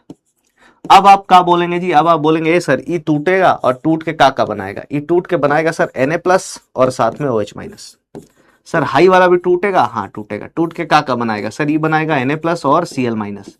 सबका मल्टीप्लायर एक ही है क्योंकि यहाँ पे कोई 2 से मल्टीप्लाई हो ही नहीं रहा, सब एक का मल्टीप्लायर पे काम कर रहे हैं, सबके आगे एक एक एक एक है। तो आप क्या बोलेंगे, आप बोलेंगे सर, आप सीधा सरल भाषा में बोलेंगे, आप सीधा सरल भाषा में बोलेंगे कि ये 250 मिलीमोल से कितना बन जाएगा, 250 मिलीमोल, 2500 सॉरी 2500 से 2500 मिलीमोल। ये 2500 से कितना बनेगा सर, 2500 एम मोल। सर NaCl कितना बनेगा, Na+ कितना बनेगा, 500 एम मोल। सर Cl- कितना बनेगा, 500 एम मोल। अब मेरी बात आराम आराम से सुनिएगा, समझिएगा। सर अगर ये 250 एम मोल है और आयतन कितना हो जाएगा, तो वी टोटल, सबसे पहला काम तो वी टोटल का है, सबसे ज्यादा फंसाएगा वी टोटल ही। तुम कुल आयतन ही नहीं निकाल पाओगे, जब तुम कुल आयतन नहीं निकाल पाओगे तो तुम फंस ही गए। तो वी टोटल कितना हो जाएगा सर, आप बोलेंगे 500 ml plus 1500 ml 2000 ml, ml में ही रखो इसको, इहो मिली में है, इहो मिली में है, तो मिली से मिली चली गई, खत्म हो जाएगा बात, मिली से मिली वाली मामला ही खत्म हो जाएगा, है ना। हाँ, अब आप क्या बोलेंगे सर, अब हमारे पास सभी आयतन मिल गए, अब हम कॉन्सेंट्रेशन निकालते हैं। सबसे पहले कॉन्सेंट्रेशन ऑफ Na+। Na+ की जब आप बात करेंगे तो आप सभी लोग इस बात का ध्यान देंगे कि Na+ हमारे पास दो जगह से आ रहा है, इहो Na+ है, इहो Na+ है, एक ही विलियन के अंदर हो चुका है क्योंकि अब मिला दिया गया है, एक ही मिलियन है अब मिला दिया गया है। तो हम क्या करेंगे सर, हम इन दोनों को जोड़ के लिखेंगे। तो आप बोलोगे सर Na+ की मोल की संख्या कितनी है, Na+ की मोल की संख्या है 2500 प्लस 500 यानी कि 3000, और कुल आयतन कितना है सर, कुल आयतन आप बोलेंगे 2000। इसको सॉल्व किया तो ये आया 1.5 मोलर, कितना आया भाई, 1.5 मोलर। आगे चलते हैं। सर HCl नहीं है, हाँ HCl नहीं है, HCl खत्म हो गया ना भाई, HCl लिमिटिंग रिएजेंट था, अभिक्रिया के बाद HCl पूरी तरीके से खत्म हो चुका है, अभिक्रिया के बाद HCl पूरी तरीके से खत्म हो चुका है। फिर अगर अपन concentration of OH- ion, hydroxide ion के कॉन्सेंट्रेशन की बात करें, तुम देख लो एक चीज, हाइड्रोक्साइड आयन बचा हुआ है ना, तो हमारा यहां पर ये लिख देना कि ये माध्यम क्षारीय होगा, ये बिल्कुल सत्य है, ये बिल्कुल सत्य है। तो आप क्या बोलेंगे सर, ये OH- है, OH- के मोल्स कितने हैं सर, तो आप बोलेंगे सर 2500 मिलीमोल है जी, और आयन सांद्रता कितनी है सर, सांद्रता है मतलब आयतन है 2000, ई कितना हो जाएगा सर, ई हो जाएगा 1.25 मोलर। कितना हो जाएगा, 1.25 मोलर। और अंतिम की बात करें, अंतिम की बात करें सर, आखिरी वाले की, HCl की, तो HCl की बात कर लेते हैं सर। HCl में Cl माइनस बच रहा है, Cl माइनस की बात करेंगे तो Cl माइनस की सांद्रता, इसके मोल्स कितने हो गए सर, 500 बटे Cl माइनस का के लिए भी आयतन कितना है, इन दोनों का योग करके 2000। और हाई कितना आ जाएगा सर, हाई आ जाएगा 1/4, यानी कि 0.25 मोलर। तो ये आ गई सभी आयंस की सांद्रता, ये आ गई सभी आयंस की सांद्रता। ये बहुत लंबा सवाल होता है, इसको करने में टाइम लगता है ना, याद रखिएगा, इसको करने में टाइम लगता है, ये बहुत लेंदी सवाल है। लेकिन मैं आपको कुछ लिंक्स दे रहा हूं, अगर कल को चल के मुझे कठिन सवाल बनाना हुआ आयनिक इक्विलिब्रियम का, तो मैं ऐसा ही सवाल बनाऊंगा। मैं इन दोनों की अभिक्रिया करवाऊंगा, इन दोनों की अभिक्रिया कराने के बाद मैं आपसे पूछूंगा मुझे बता दो पीएच कितना होगा फाइनल सॉल्यूशन का। आप बोलोगे फाइनल सॉल्यूशन का पीएच निकालने के लिए हमें OH माइनस की सांद्रता निकालनी पड़ेगी, और OH माइनस की सांद्रता इतनी है, अब इससे पीएच आप निकाल सकते हो। एक बार फिर से पूरा सवाल रिपीट कर रहा हूं, है ना, आपसे हुआ नहीं हुआ is not an important thing, but क्या आपने सीखा इज मोर इंपॉर्टेंट। इसको उदासीनीकरण के सवाल कहते हैं। उदासीनीकरण का सवाल जब कभी भी आएगा, हम क्या करेंगे, सभी एसिड को एक जगह, सभी अम्ल और को एक जगह कर देंगे, सभी क्षार को एक जगह कर देंगे, फिर अभिक्रिया लिख लेंगे, अभिक्रिया लिख करके उसको संतुलित कर देंगे सर। संतुलित करने के बाद फिर हम क्या बोलेंगे, संतुलित करने के बाद फिर हम सभी के मोल्स या मिली मोल्स निकाल लेंगे। यहां पे मोल्स निकाल दिया, दोनों ही अभिकारकों के मोल्स हमें मिल गए, मिली मोल्स मिल गए, चलो कोई बात नहीं। मिली मोल्स के बाद रस समीकरण मिति लगा करके अभिक्रिया पूरी कर देंगे। अब शुरू में ये 0 थे, अभिक्रिया पूरा होने के बाद आप बोलेंगे सर HCl तो बचा ही नहीं, क्योंकि ये सीमांत अभिकारक निकल के आया, इसके 1 मोल से इसका 1 मोल जाता है। तो अगर ये 500 मिलीमोल खत्म हुआ है, अगर ये 500 मिलीमोल खत्म हुआ है, तो ये कितना खत्म होगा। अब इस सवाल को अगर आपको ये समझ में नहीं आ रहा, तो मैं आपको सिंपल एक एग्जांपल समझाता हूं। मान लेते हैं तुम्हारे पास एक मिठाई का डब्बा तुम्हें मिल रहा है, क्या मिल रहा है सर, डब्बा मिल रहा है आप लोगों को मिठाई का। मिठाई के डब्बे को पैक करने के लिए, मिठाई के डब्बे को पैक करने के लिए आपने लड्डू ले आए, आप लड्डू ले आए कितना, 3000 लड्डू ले आए, और हर डब्बे में आपको 1 लड्डू डालना है। कितना डालना है, लड्डू 1। और आप समोसे भी ले आए सर, कितने समोसे ले आए सर, आप समोसे ले आए 500, हर डब्बे में आपको 1 समोसा डालना है।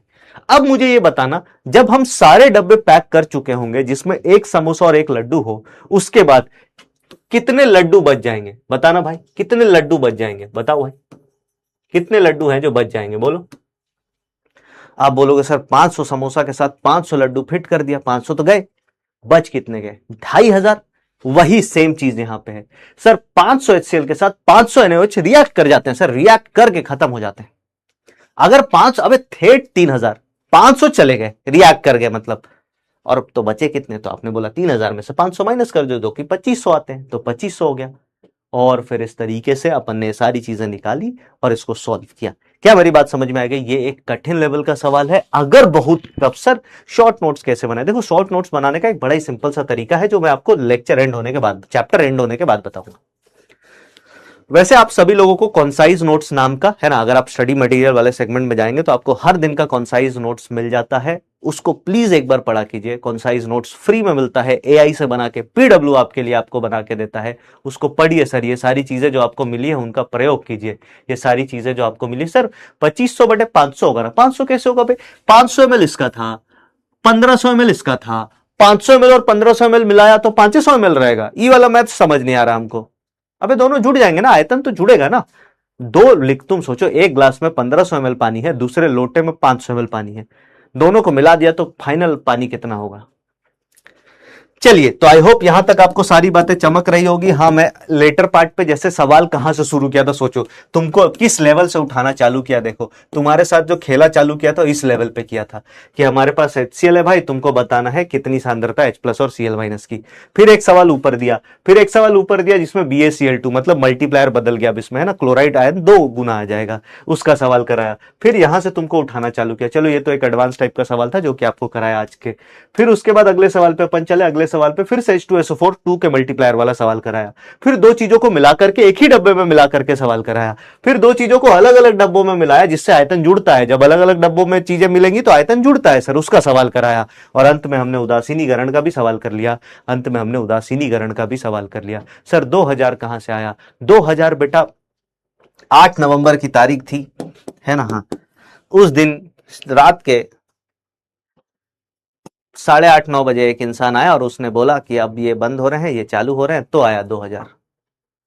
हाँ सर, एनए वाले का 2500/2000 होगा ना, तो मैंने 2500/2000, 2500 कैसे होगा? अबे एनए एनए एनए जो है, यहां से भी एनए आ रहा है, यहां से भी एनए आ रहा है, ये दोनों एक के विलियन में, यहां भी एनए है, यहां भी एनए, तो दोनों जोड़ेंगे ना यार। अगर दो जगह से एनए आ रहा है तो दोनों को जोड़ेंगे ना। मृत्युंजय भाई, अगर यहां से एनए आ गया हमारे पास और यहां भी एनए के मोल आए हैं तो दोनों जुड़ जाएंगे, क्योंकि अंततः एक ही विलियन है, अंततः एक ही विलियन है। क्या मेरी बात समझ में आई? क्या मेरी बात समझ में आई? दिव्यांशु कुमार जी कह रहे हैं कि सर उन सर जैसा सवाल कराओ, तो आप उन सर से पढ़िए भाई। मैं तो कह रहा हूं, अगर तुम्हें कहीं अच्छा लग रहा है वहीं पढ़ो, यहां मत आओ। हाँ, और दूसरी बात यह है, सिखाओ मत। जब तक तुम सिखाने के मोड में रहोगे ना, और भाई को एक सवाल दे दूं उससे बनता ही नहीं है, वो कहेगा ये वाला समझ नहीं आया सर, 2+2 4 होता है। नहीं सर, 4 कैसे होगा? मेरा तो 22 आ रहा है सर, 2+2 22। और फिर ज्ञान अलग देंगे भैया लोग। एक तो ये बहुत बड़ी समस्या है, एक तो ये बहुत बड़ी समस्या है ना? मैंने पहले बोला था कि सबको घी हजम नहीं होगा, तो जो घी नहीं खा सकते हैं वो डालडा खाएं, है ना? हाँ, वनस्पति घी खाएं। समझ गया क्या? ठीक है। हाँ, खुशी दीदी आई है, मेरा नाम खुशी है, बधाई हो दीदी आपको, आपका नाम सुन के हमें बहुत बड़ी खुशी हुई। चलिए अब आगे चलते हैं। अब हम बात करेंगे टॉपिक के आखिरी टॉपिक की, है ना? अब हम आखिरी टॉपिक्स की बात करेंगे, जिसका नाम है नियम। क्या पढ़ने वाले हैं सर? हम नियमों के बारे में पढ़ने वाले हैं। कौन से नियम सर? किस नियमों के बारे में हम पढ़ने वाले हैं? तो हम नियमों के बारे में पढ़ने वाले हैं जो रासायनिक अभिक्रिया के नियम होते हैं, उनके बारे में।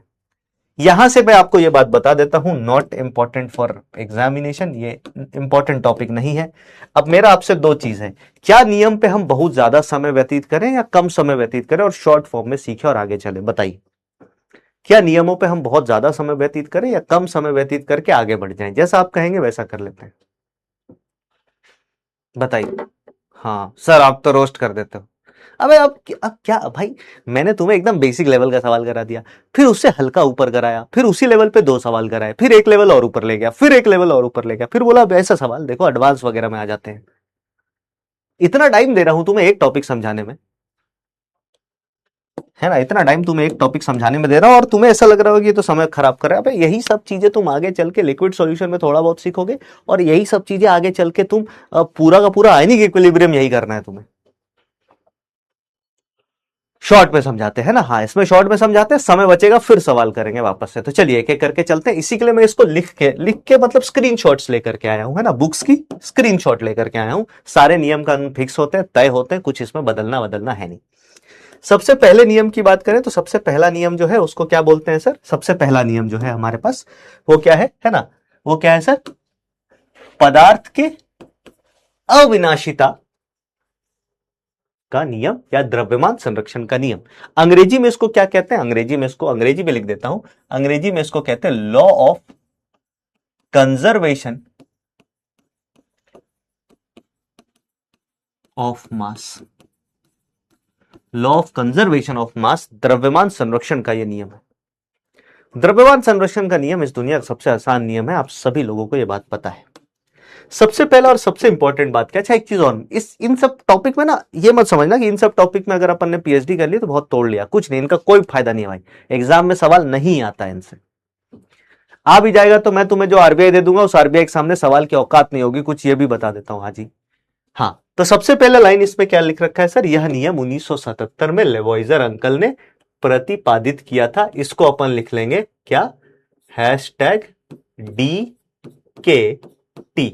डीकेटी का क्या मतलब है सर? तो डीकेटी का मतलब होता है डाटा को टाटा, यानी हमें डाटा याद नहीं करना है, हमें डाटा याद नहीं करना है। ई पॉइंट हमारे लिए इंपॉर्टेंट नहीं है, बट ठीक है, किताबों में लिख रखा था, दिखा दिया तुम्हें, तुम भी खुश हो जाओ। ठीक है, आगे चलते हैं। ये चचा जो आप देख रहे हो, ये चचा है एंटोनी लेवॉइजर, है ना, जिन्होंने ही नियम दिया था। तुम्हारे मन में इनके प्रति अगर अच्छी बातें आ रही है तो अच्छी बातें, बुरी बातें आ रही हैं तो बुरी बातें। कमेंट बॉक्स में कुछ नहीं कहना है, कमेंट बॉक्स में कुछ नहीं कहना है। नोट्स में अगला पॉइंट लिख लो। अगला पॉइंट ये कहता है कि ये मतलब अगला पॉइंट ये है क्या कि इसकी प्रायोगिक प्रामाणिकता किसने दी थी सर? लैंडोल्ट ने की थी। ये भी हमारे लिए इंपॉर्टेंट नहीं है, ये भी डीकेटी का ही पार्ट है सर, ये भी डाटा ऑफ टाटा ही है। सिर्फ नियम पे आते हैं सर, सिर्फ नियम क्या है वही हमें लिखना, फिर एक सवाल करेंगे फिर आगे बढ़ेंगे, यही करते चलेंगे। नियम यह कहता है कि इस नियम के अनुसार सभी भौतिक तथा रासायनिक परिवर्तनों में तंत्र का कुल द्रव्यमान सदैव संरक्षित रहता है। भौतिक या रासायनिक परिवर्तन में द्रव्यमान ना तो उत्पन्न किया जा सकता है और ना ही नष्ट किया जा सकता है। इसीलिए रासायनिक परिवर्तन में क्या कहते हैं, आपका द्रव्यमान संरक्षित रहता है, द्रव्यमान संरक्षित रहता है। ठीक है,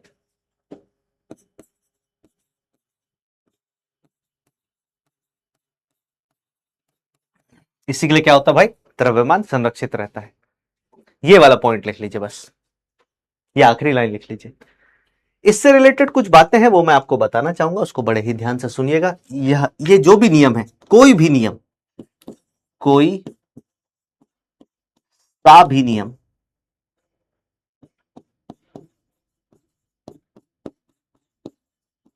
है ना, इनमें से कोई सा भी नियम आप जो अब आगे पढ़ने वाले हैं वो सभी के सभी, वो सभी के सभी। सर ये फोटो बनाना है क्या? हाँ, फोटो सबसे ज्यादा जरूरी है भाई। तुम ये वाला टॉपिक मत लिखना, फोटो सबसे ज्यादा जरूरी है। फोटो बना ले क्या? फोटो ही बनाओ भाई, फोटो बना लोगे सब हो जाएगा क्या? फोटो चिपका देना, बोलना यही जो बोला था वही है। अब का है नियम, जाग पूछ लो। चलिए, तो हमने क्या बोला, कोई सा भी नियम आपके नाभिकीय अभिक्रिया पर काम नहीं करेगा। नाभिकीय अभिक्रिया,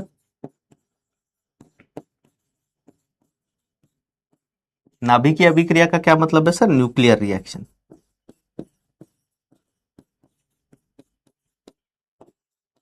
पर काम नहीं करेगा। ये बात याद रखिएगा। क्या मेरी बात क्लियर है? हाँ, फोटो बनाना भाई, फोटो सबसे ज्यादा जरूरी है। क्वेश्चन करो नहीं करो, फोटो बनाओ भाई, है ना। सर स्क्रीनशॉट अलाउड है? यार स्क्रीनशॉट आप ऐसे नहीं ले पाओगे, बट आपको कॉन्साइज नोट्स मिल जाते हैं। सर रोस्ट मार देते, अरे यार ऐसा फोटो बनाए सर, फोटो क्यों बनाओगे भाई? तुम चित्रकार हो क्या? चित्रकार हो तुम, फोटो बना ले।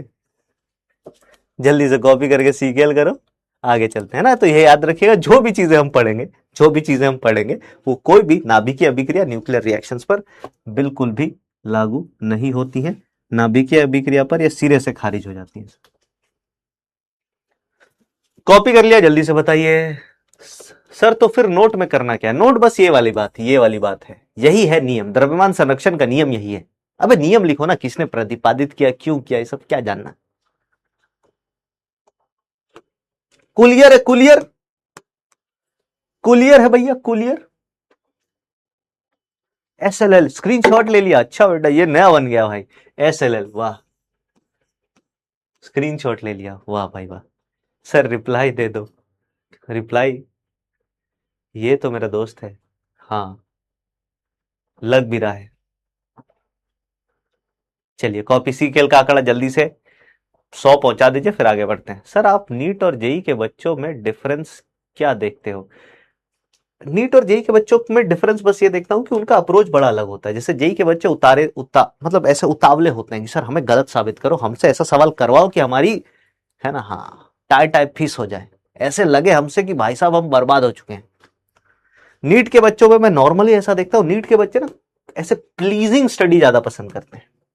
प्लीजिंग स्टडी का मतलब उनको लगता है हमें खुश करो सर, चाहे हमसे सवाल, मतलब चाहे हमें कॉन्सेप्ट सच में समझ आया हो चाहे नहीं आया, लेकिन सवाल बनवा दो तीन चार और एक फॉर्मूला दो, उस पर 3 सवाल फेंको ऐसे ऐसे ऐसे और बोलो फॉर्मूला में डालो आंसर आया क्या, हाँ आया क्या, फॉर्मूला में डालो आंसर आया क्या, हाँ आया क्या, बस आगे बढ़ जाओ। ये बहुत बड़ा अंतर है, ये बहुत बड़ा अंतर है ना। सर मैं भी गुरुग्राम से हूं। अरे वाह दीदी, गुरुग्राम से आपको नमस्कार। सर जंतर मंतर पर क्या करना चाहिए भाई? जो लोग बैठे हुए हैं उनको खाना पानी पूछते रहना चाहिए यार, बहुत गर्मी है भाई दिल्ली में। चलिए सवाल करें। कुलियर है, कुलियर, हाँ कुलियर है तो सवाल फेंक के मारता हूं, करो सवाल। सवाल क्या है सर? जब 10 ग्राम भार का एसिटिक अम्ल के विलयन को इतने ग्राम NaHCO3 में मिलाया जाता है, या पाया जाता है कि 22 ग्राम CO2 वातावरण में मुक्त हो जाता है, 12 ग्राम शेष भार पाया जाता है, प्रदर्शित कीजिए कि यह प्रक्षेपण द्रव्यमान संरक्षण के नियम के को सपोर्ट करता है। अब कैसे पूछेगा ये सवाल? तुम बेटा दिमाग लगा के सोचो, ये सवाल नीट में कैसे पूछ लेगा?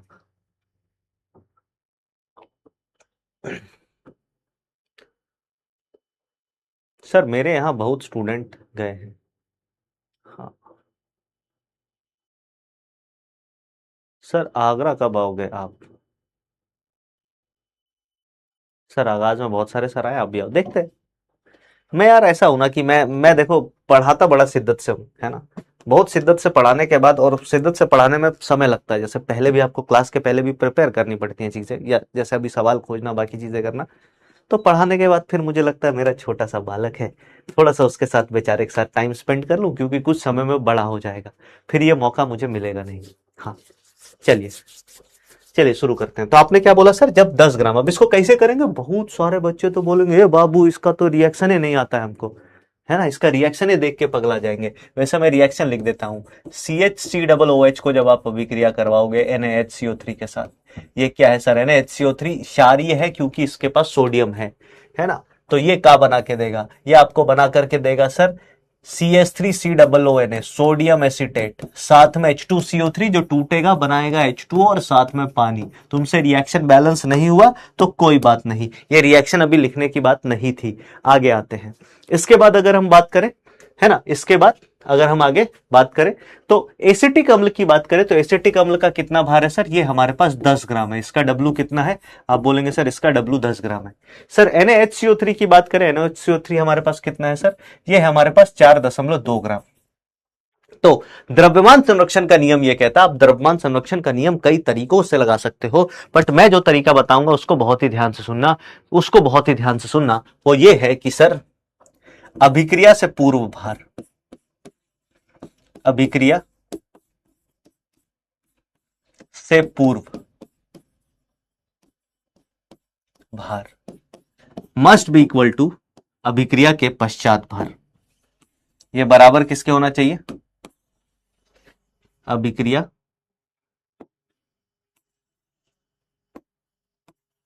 के पश्चात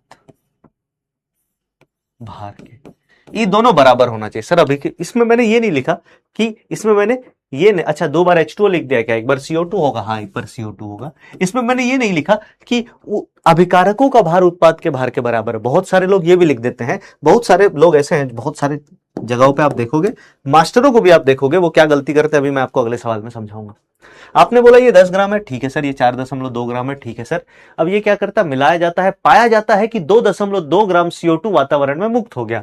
ये कितना है सर? 2.2 ग्राम है। और बाकी बचा हुआ भार कितना है सर? बाकी बचा हुआ भार जो है वो 12 ग्राम है। तो अब आपको क्या सिद्ध करना? अभिक्रिया से पूर्व कितना भार था? अभिक्रिया से पूर्व हमारे पास ये दोनों चीजें थी, तो अभिक्रिया से पूर्व भार जो था वो 10 प्लस 4.2 था, यानी कि 14.2 ग्राम। अभिक्रिया के पश्चात भार कितना है सर?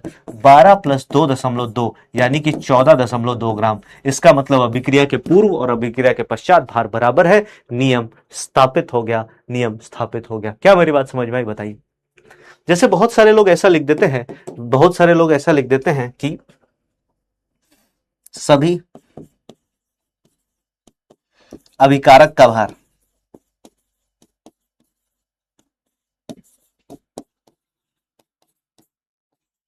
बराबर सभी उत्पाद का भार। अगर मान लो मैं आपसे स्टेटमेंट का सवाल पूछूं, स्टेटमेंट का सवाल है ना, ये मान लो मैंने दिया स्टेटमेंट 1 कि सभी अभिकारक का भार बराबर सभी उत्पाद का भार होगा, ये हमेशा सही है ना। आपको बताना ये सत्य है कि गलत, तो आपको बताना ऑप्शन ए ये स्टेटमेंट ट्रू है, ऑप्शन बी ये स्टेटमेंट फॉल्स है, ऑप्शन सी नहीं पता, ऑप्शन डी ना हो पाएगा।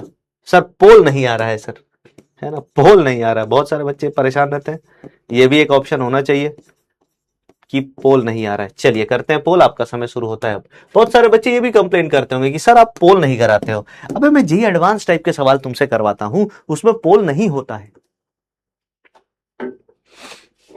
ना। हाँ, उसमें पोल में काम नहीं चलेगा। पोल दूंगा 2 मिनट, 1 मिनट का, 1.5 मिनट का दूंगा, और सवाल 3 मिनट का है, तो तुम कैसे कर लोगे पोल? फिर तुम पगलाओगे। नंदिनी दीदी कहती है yes Vaishnavi I agree with you. अरे बाप रे, अंग्रेजी मीडियम बैच में तो नहीं आ गया। आरजे 14 जयपुर से कौन कौन है? जयपुर से तो राजा मान सिंह थे सर, उसको भी लाइकिंग है। लाइकिंग है, ये क्या चल रहा है बे? ये तो आउट ऑफ सिलेबस आ गया है। आइए देख लेते हैं। तो आप बोलेंगे सर सभी अभिकारक का भार बराबर सभी उत्पाद का भार, क्या ये बात हमेशा सही होगी? सही होगी, सही होगी। आइए देख लेते हैं। कौन सा पोल तो सही दिया ना ब्रो? अबे यार, हाँ ABCD का पोल दिया। समय खत्म खत्म हो गया है। इसका होगा कि क्या ये सही होगा? इसका आंसर होगा बी, ये फॉल्स है सर, ये ट्रू स्टेटमेंट नहीं है। 42% लोगों ने इसको ट्रू बोला है। MP था हार्ट ऑफ इंडिया, द होगा, ई लगा लीजिएगा भैया अगली बार, है ना। हाँ, मुशर्रफ जी हैं, शिवानी दीदी हैं, प्रतीक भाई है, संजू भाई है, मयंक है, पंकज है, उदय है, शरद है और मलीराम है। लड़कों का बोलबाला है इसमें। लड़कियां किसी भी बात को सच मान लेती हैं, है ना। लड़कों ने प्यार से बोल दिया, थोड़ा सा बोल दिया कि नहीं नहीं, वो सच मान लेती हैं। ठीक है, हाँ, ये दिक्कत है थोड़ा सा, पोल नहीं आ रहा। तो अपन ने क्या देखा, ये फॉल्स है। क्यों फॉल्स है आपको ये समझाता हूं, एक सवाल देके समझाता हूं कि मान लो मैंने ये अभिक्रिया कराई, देखना इस अभिक्रिया को बताना। मान लो मैंने अभिक्रिया कराई कि CH4 ऑक्सीजन के साथ अभिक्रिया करता है और हमें CO2 प्लस H2O बना करके देता है। क्या बना करके देता है सर? CO2 प्लस H2O बना करके देता है। इस अभिक्रिया में अगर मैंने आपको ये बताया, इस अभिक्रिया में अगर मैंने आपको ये बताया कि भाई ये हमारे पास 16 ग्राम था, ये हमारे पास 16 ग्राम था, और ऑक्सीजन हमारे पास जो था वो 48 ग्राम था, या ऑक्सीजन हमारे पास कितना हो जाएगा सर? ऑक्सीजन हमारे पास 80 ग्राम था। तो आप यहां पे द्रव्यमान संरक्षण का नियम स्थापित करके बता दीजिए। आप द्रव्यमान संरक्षण का नियम कैसे स्थापित करेंगे? आप बोलेंगे सर सबसे पहले हमें रस समीकरण नीति लगाना पड़ेगा। अच्छा, अभिकारकों का भार कितना था सर? आप बोलेंगे मास ऑफ रिएक्टेंट, थोड़ी अंग्रेजी लिख रहा हूं, मास ऑफ रिएक्टेंट, रिएक्टेंट यानी अभिकारक, मास का मतलब द्रव्यमान कितना है सर? आप बोलेंगे ये हो गया 16 प्लस 80, ये हो गया 96 ग्राम, ये है मास ऑफ रिएक्टेंट। तो मास ऑफ प्रोडक्ट भी 96 होना चाहिए क्या? आइए देख लेते हैं, सवाल सॉल्व करते हैं। हमें रस समीकरण नीति पता है, हमें सारी बातें पता, सॉल्व करके देखते हैं। आपने बोला सर इसको अगर बैलेंस करेंगे तो यहां 2 लगाएंगे तो सारा रिएक्शन बैलेंस हो गया। बैलेंस करने के बाद इसका मोल, ये तो W है ना सर, W से तो काम चलेगा नहीं, हमें मोल्स निकालना पड़ेगा। इसके मोल्स हो गए, इसका 1 मोल हो गया, और इसका कितना मोल हो गया सर? इसका हो गया 80/32। 80/32 का मतलब ये कितना हो गया सर? ये हो गया 2.5 मोल, 2.5 मोल। फिर हम LR निकालने जाएंगे। LR में हमें ये पता चलेगा कि सर इसका 1 मोल बटे 1 हो गया, इसका हो गया 2.5/2, तो ये हमारा LR है। LR के हिसाब से सबको बनाना पड़ेगा। अगर ये 1 मोल था तो CO2 कितना बनेगा सर? 1 मोल बनेगा। अगर ये 1 मोल था तो H2O कितना बनेगा सर? H2O भी आपका, अच्छा यहां 2 लगेगा तब बैलेंस होगा, सॉरी रिएक्शन अब बैलेंस है सर। अगर ये 1 मोल था तो H2O भी कितना बनेगा? आप बोलोगे सर H2O भी बन जाएगा, 2 मोल बन जाएगा रस समीकरण नीति के अनुसार। 1 मोल CO2 का भार कितना होता है सर? 44 ग्राम। 2 मोल पानी का भार कितना होता है सर? 36 ग्राम। अगर हमने इन दोनों को जोड़ा, इन दोनों का भार कितना आया सर? 44 प्लस 36 बराबर 80 ग्राम। अब तुम्हारे पैर के नीचे से जमीनें सरक गई होगी कि ये सर ये वाला गलती कैसे हो गया? धप्पा हो गया ना भाई, ये तो धप्पा हो गया ना, ये तो धप्पा हो गया भाई तुम्हारे साथ, धप्पा।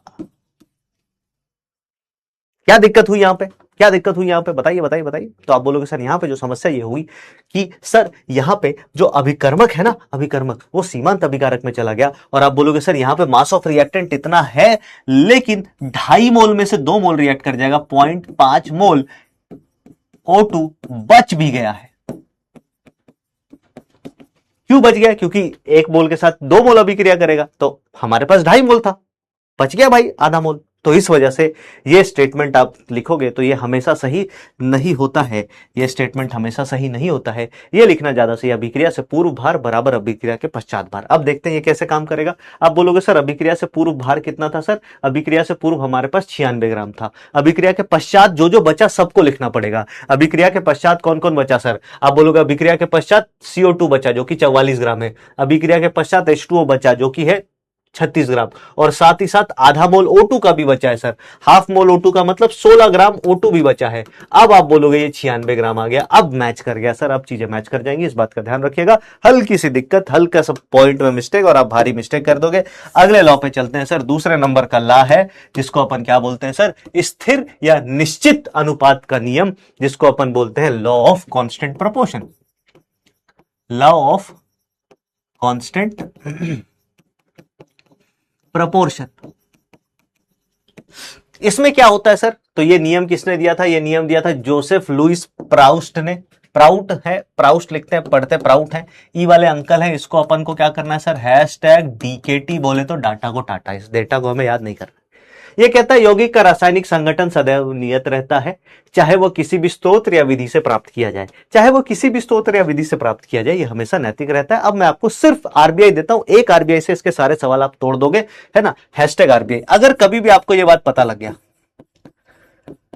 क्योंकि इनके सवाल बड़े लंबे लंबे होते हैं सर, 3-3, 4-4, 5-5, 6-6 लाइन के सवाल होते हैं, और 6-6 लाइन तक पढ़ पाना बड़ा मुश्किल है ना, 6-6 लाइन तक पढ़ पाना बड़ा मुश्किल है। तो आप क्या करेंगे, आप सीधा सीधा बोलेंगे सर इसमें होगा क्या, तो इस नियम में होगा, आपके पास एक यौगिक होगा, एक यौगिक मल्टीपल सोर्स यानी स्तोत्र से या विधि द्वारा, या मल्टीपल सोर्स या मल्टीपल विधि द्वारा प्राप्त किया जाएगा, प्राप्त किया जाएगा। फिर रिपीट करो, मल्टीपल सोर्स या फिर मल्टीपल विधि द्वारा हमने क्या प्राप्त कर लिया सर, एक आपका यौगिक। अब आप साबित कैसे करेंगे, ये सवाल का पूरा जितना भी 3-4 लाइन का सवाल होगा उसका पूरा जिस्ट जो है वो यही होगा सर, एक लाइन। आपको करना क्या है, साबित कैसे करेंगे, हमें तो साबित करना ना, साबित कैसे करें,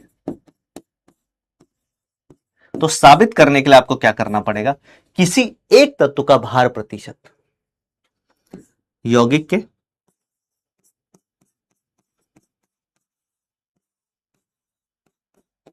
किसी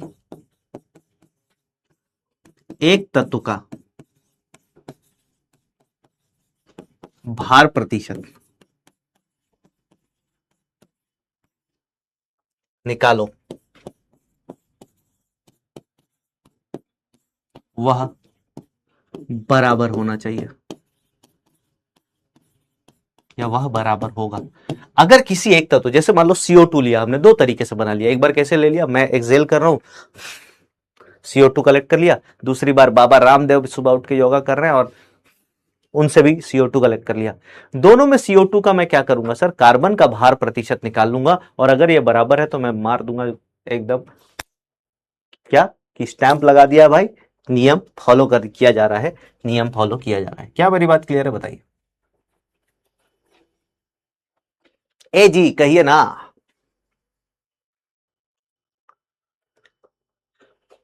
चलिए आगे चलते हैं, इससे सवाल करते हैं सर। अभी अगर आप चाहो तो लिखना 1 मिनट के लिए रोक दो, लिख लेना इसको शाम में जाकर के, है ना, क्योंकि मैं चाह रहा हूं सारे नियम एक बार खत्म कर देते हैं, फिर आप इसको आज आराम से लिखिएगा, कल अपन नया चैप्टर चालू करेंगे, ये मैं एक बार आपको कम्युनिटी पे बोल भी दूंगा। सवाल करके देखते हैं, देखो सवाल कैसे, सवाल पढ़ के तुम्हारा हालत खराब हो जाएगा। सवाल कह रहा कि 1.8 ग्राम की कुछ धातु ऑक्सीजन में जलकर इतना ग्राम इसका ऑक्साइड देती। सुनिएगा, मेटल से हम क्या बना रहे हैं सर, मेटल ऑक्साइड बना रहे हैं, मेटल ऑक्साइड कैसे बना रहे हैं सर, ये पहला विधि है, तो विधि 1 एक तरीका, पहला तरीका लिखा, कितना ग्राम है मेटल 1.8 ग्राम, और ऑक्साइड कितना है सर, ऑक्सीजन से जलकर 3 ग्राम ऑक्साइड बनाता है। 1.5 ग्राम समान धातु, सेम धातु भाई, सेकेंड तरीका चल गए, 1.5 ग्राम गर्म होकर 2.5 ग्राम इसका ऑक्साइड देता है। अब 2.5 ग्राम ऑक्साइड मिल गया भाई, तो प्रदर्शित कीजिए कि यह परिमाण है कि स्थिर अनुपात का नियम लागू होता है। आप क्या करेंगे, आप बोलेंगे बाबू इधर आओ, पहली विधि संख्या 1 में परसेंटेज ऑफ मेटल निकाल दो। मेटल का परसेंटेज निकालना है तो आप लिखेंगे मेटल का भार जो कि 1.8 बटे कुल भार जो कि है 3, 1.8 ग्राम लेकर के 3 ग्राम कुल ऑक्साइड बना था इंटू 100। आप इसको निकालेंगे, ये कितना आ गया सर 60%। विधि 2 में चलते हैं, परसेंटेज मेटल निकालते हैं। आपने बोला 1.5 ग्राम मेटल है, कुल भार है 2.5 इंटू हम कर देंगे 100, तो ये कितना आ जाएगा सर, ये भी आपका आ गया 60%। दोनों मैच कर गया है ना। और हम ठप्पा लगा देंगे कि टेस्टेड ओके, है ना। हाँ, सैंपल वेरीफाइड। समझ गए क्या? सिंपल है बहुत कठिन है? सिंपल है कि बहुत कठिन है बताइए। सर जूलॉजी का क्लास रिकॉर्डेड है, हो सकता है अभी आपको आज कल हो सकता है बहुत सारी क्लासेस रिकॉर्डेड मिले, क्योंकि सेलिब्रेशन का माहौल है ना भाई। हाँ, सेलिब्रेशन का माहौल चल रहा है। चलिए कॉफी कर लिया। सर क्लास कब तक चलेगी? क्लास पूरे टाइम नहीं चल पाएगी, है ना। मैं एक बार पता कर लेता हूँ, इसमें किसी और की तो क्लास नहीं है, तो 2-4 मिनट मतलब 50 पे बंद कर दूंगा। चलो ये बात चमक गई सभी को, जल्दी से एक बार सीक्वल कर दीजिए, सीक्वल का आंकड़ा 100 पहुंचा दीजिए, फिर हम आगे चलते हैं। कठोर बच्चों के कोमल डाउट्स ले लेते हैं जी। सर क्या कर रहे हो? कुछ समझ नहीं आ रहा। जादू कर रहा हूं, चीन टपाक टमटम। हाँ, और अगर ये कुछ समझ नहीं आ रहा तो टेंशन लेना ही नहीं है, इससे सवाल आना ही नहीं है। सर मेरा एनसीईआरटी में इतना में रूल दिया था तो क्या गलत है? अरे कुछ, अरे साल वाल याद नहीं करना भाई, एनसीईआरटी अपडेट भी होते रहती। सर इतना बचा O2 तो आपने इसे 16 कैसे लिया? अरे 0.5 मोल O2 का भार कितना होगा बताइए, निकाल लीजिए। हम तो भार पे खेल रहे हैं ना यार, द्रव्यमान संरक्षण कर रहे हैं ना, मोल संरक्षण तो नहीं कर रहे हैं अभी। वैसे मोल भी संरक्षित ही होता है। चलिए अगले सवाल पे चलते हैं। अगला है तीसरे नंबर का नियम, जिसको अपन बोलते हैं गुणित अनुपात का नियम, यानी कि law of multiple proportion. Law of multiple proportion. ये आपके वैसे दोस्त यार हैं, है ना, जिनका रॉन्ग नंबर कई सारी जगह भिड़ा रहता है, जिनका रॉन्ग नंबर कई सारी जगह भिड़ा रहता है। फिर ये कब दिया गया? डाल्टन चाचा ने दिया था, तो #DKT। क्या डाल्टन चाचा से कोई विरोध है हमारा? नहीं, उनसे कोनो विरोध नहीं है। पढ़ते हैं क्या है। ये क्या रखा है कि यदि दो तत्व मिलकर एक या एक से अधिक यौगिक बनाते हैं, तब एक तत्व के अलग अलग द्रव्यमान जो दूसरे तत्व के निश्चित द्रव्यमान के साथ संयोग करते हैं, एक दूसरे का सरल अनुपात होते हैं। एक दूसरे का सरल अनुपात होते हैं। नियम कुछ समझ नहीं आएगा, पढ़ लिया, तुम्हारे दिमाग में एक पैसे की बात नहीं जाएगी, है ना। सर आज हमारे पहली क्लास है, देखो जिसकी पहली क्लास है उसको तो मोल वोल निकालने में दिक्कत आएगी, तो आप एक बार शुरू से पढ़िए। कम आप मोल निकालना सीखिए। आप रस समीकरण वीति से पहले वाला लेक्चर देखना स्टार्ट कीजिए, मोल चार्ट जिसमें लिखा हुआ है वहां से देखना स्टार्ट कर दीजिए, वहां से चीजें आपके लिए बहुत इंपॉर्टेंट है। तो अपन ने क्या बोला सर, ये दे दिया। इसमें क्या करेंगे सर? मैंने बोला फिर आरबीआई लगाओ भाई। तुम्हें सवाल में दे रखा होगा कि गुणित अनुपात का नियम फॉलो हो रहा है कि नहीं, ये सवाल में खुद ही तुमको चल के आके लिख करके देंगे, तो आप बोलोगे #आरबीआई। आरबीआई में क्या करना है सर? आपको क्या क्या ध्यान रखना है? आपको ध्यान यह रखना है कि, है ना, दो तत्व, दो या अधिक यौगिक,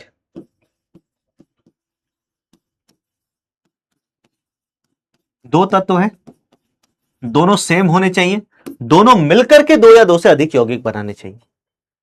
उन यौगिकों में क्या होगा? उन यौगिकों में, है ना, उन यौगिकों में अगर आप किसी एक तत्व का द्रव्यमान प्रतिशत निकालेंगे, तो यहां पे आगे क्या बोला देख लो, तब एक तत्व के अलग अलग द्रव्यमान जो दूसरे तत्व के निश्चित द्रव्यमान के साथ संयोग करते हैं, उनका अनुपात सरल होगा। फिर हमें क्या करना है सर? एक तत्व पकड़ो, एक तत्व पकड़ो, उनके 1 ग्राम के साथ क्रिया करने वाले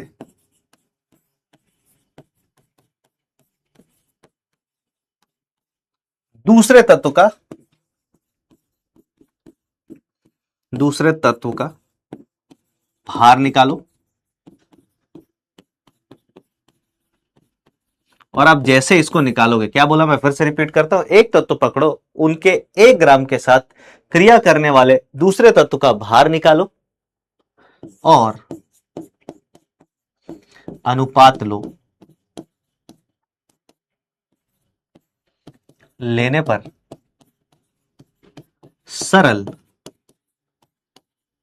है ना, क्या आएगा सर, सरल अनुपात आएगा। कैसा अनुपात आएगा सर, सरल अनुपात आएगा।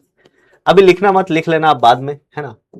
क्यों, क्योंकि मैं चाह रहा हूं अब इसको कंप्लीट ही कर दूं एक छोटे से टॉपिक के लिए, क्या इसको बचा के अगली क्लास में लेकर के जाना।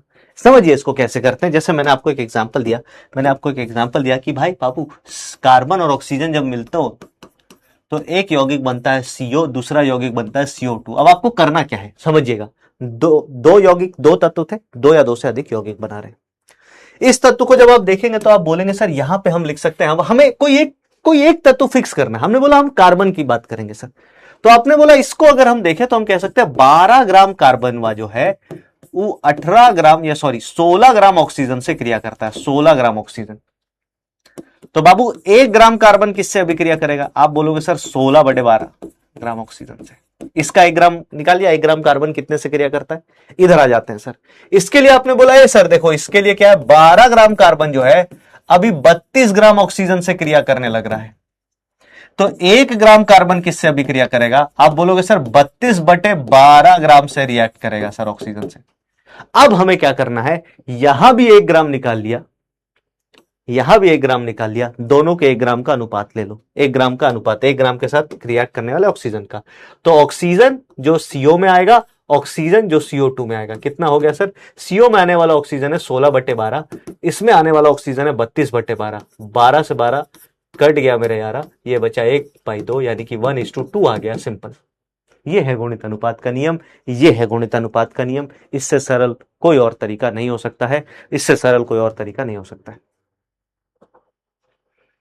है ना, इससे सरल कोई और तरीका नहीं हो सकता आपको निकालने का। कुछ नहीं करना है सर, दोनों यौगिकों को लिखो, उसमें एक तत्व को पकड़ लो, एक तत्व का भार प्रतिशत निकाल लो, मतलब एक तत्व के 1 ग्राम से क्रिया करने वाले दूसरे तत्व का भार निकाल लो और दोनों का अनुपात ले लो। एग्जाम्पल अगर आपके इसके देखने हैं तो इसके एग्जाम्पल्स में आपको कुछ कुछ दिखा देता हूं, जैसे कि PCl3 PCl5, जैसे कि H2O H2O2, जैसे कि C2H6 C2H4, कुछ भी ले लो। ये तो हाइड्रोकार्बन में तो सभी गुणित अनुपात का मतलब, है ना, पालन करेंगे। फिर उसके बाद अगर अपन आगे आ जाए, कुछ एग्जांपल आप बताना चाहते हैं नाइट्रोजन का sir, NO, N2O, N2O3, N2O4, N2O5, ये सब के सब गुणित अनुपात का नियम फॉलो करते हैं सर, इत्यादि, ये सब के सब गुणित अनुपात का नियम फॉलो करते हैं। आगे चलते हैं सर इसके बाद, ठीक है। इसके बाद अगले पेज पे चलते हैं। अगले पेज पे अगर हम बात करें तो हमारे पास आता है व्युत्क्रमानुपात का नियम। इसको मैं आपको बस लिख के दिखा देता हूं, इस पर ज्यादा ध्यान नहीं देना है सर। इसके बारे में हम रेडॉक्स में पढ़ेंगे, अभी आप खाली लिख लीजिएगा इसको, रेडॉक्स में इसके बारे में पढ़ेंगे, क्योंकि ये तुल्यांकी भार से रिलेटेड मामला है। ये 1972 में रिक्टर भाई साहब ने दिया था। फिर से ये वाला लाइन तो हमारे लिए डीकेटी है, इसको लिखना भी नहीं है भाई, सोचना भी नहीं है। इसमें बात करें दो तत्व ए तथा बी, जो तीसरे तत्व सी के निश्चित भार के साथ अलग अलग संयोग करते हैं, तो उनकी क्रिया करने वाले भारों का अनुपात उस अनुपात के समान होता है जिसमें और भी आपस में संयोग करते हैं, या कुछ समझ नहीं आएगा यहां पे तुम्हें लिखा है ना। उदाहरण की सहायता से समझा देते हैं, उदाहरण की सहायता से समझोगे तो ज्यादा अच्छे समझ में आएगा। हमारे पास 3 तत्व लेना पड़ेगा, कार्बन है मान लो, ऑक्सीजन है मान लो, और हाइड्रोजन है मान लो, ठीक है। Carbon, oxygen, hydrogen.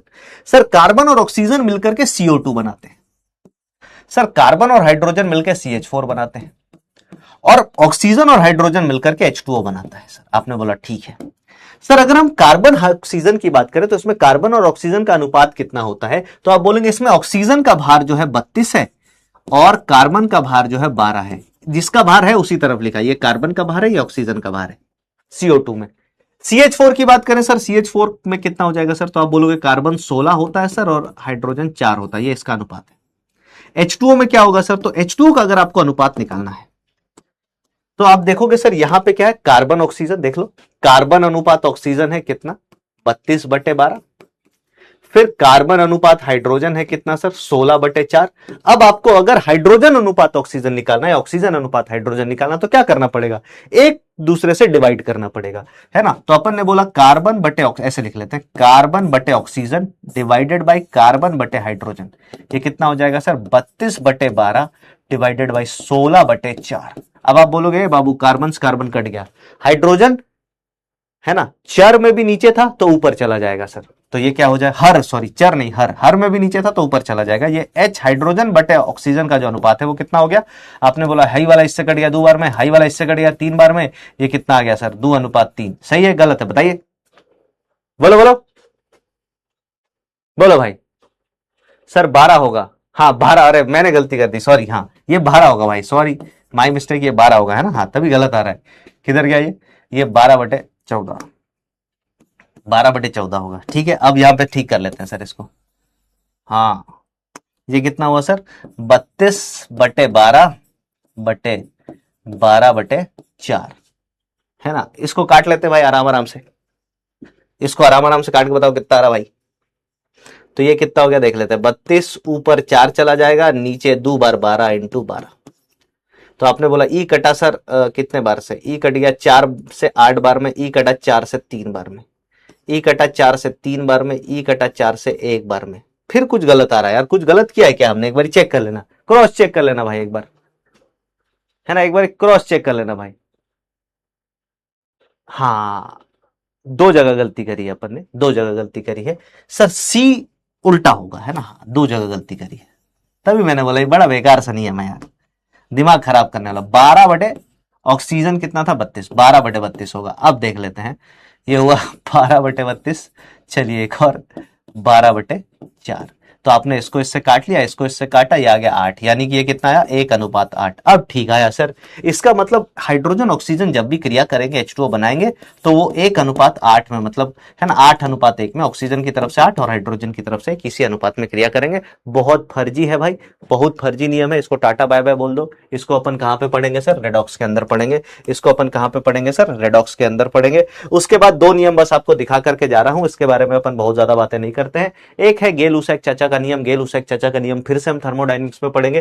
कहां पे पढ़ेंगे, थर्मोडायनेमिक्स में। ये गैसीय आयतन का नियम कहता है, इस नियम के लिए भी ये डीकेटी है सर। ये नियम क्या कहता है, इस नियम के अनुसार गैस परस्पर आयतन के सरल अनुपात में क्रिया करते हैं, यदि उनका सभी गैसीय है, सभी उत्पाद अभिक्रिया सभी गैसीय है, तो आप सीधा सीधा जो हमने बोला था, गैस की अभिक्रिया आयतन में भी करा सकते हैं, मोल में कराने की कोई आवश्यकता नहीं है। बस ये वही नियम है, गेल-ऊसैक चाचा ने वही नियम बताया।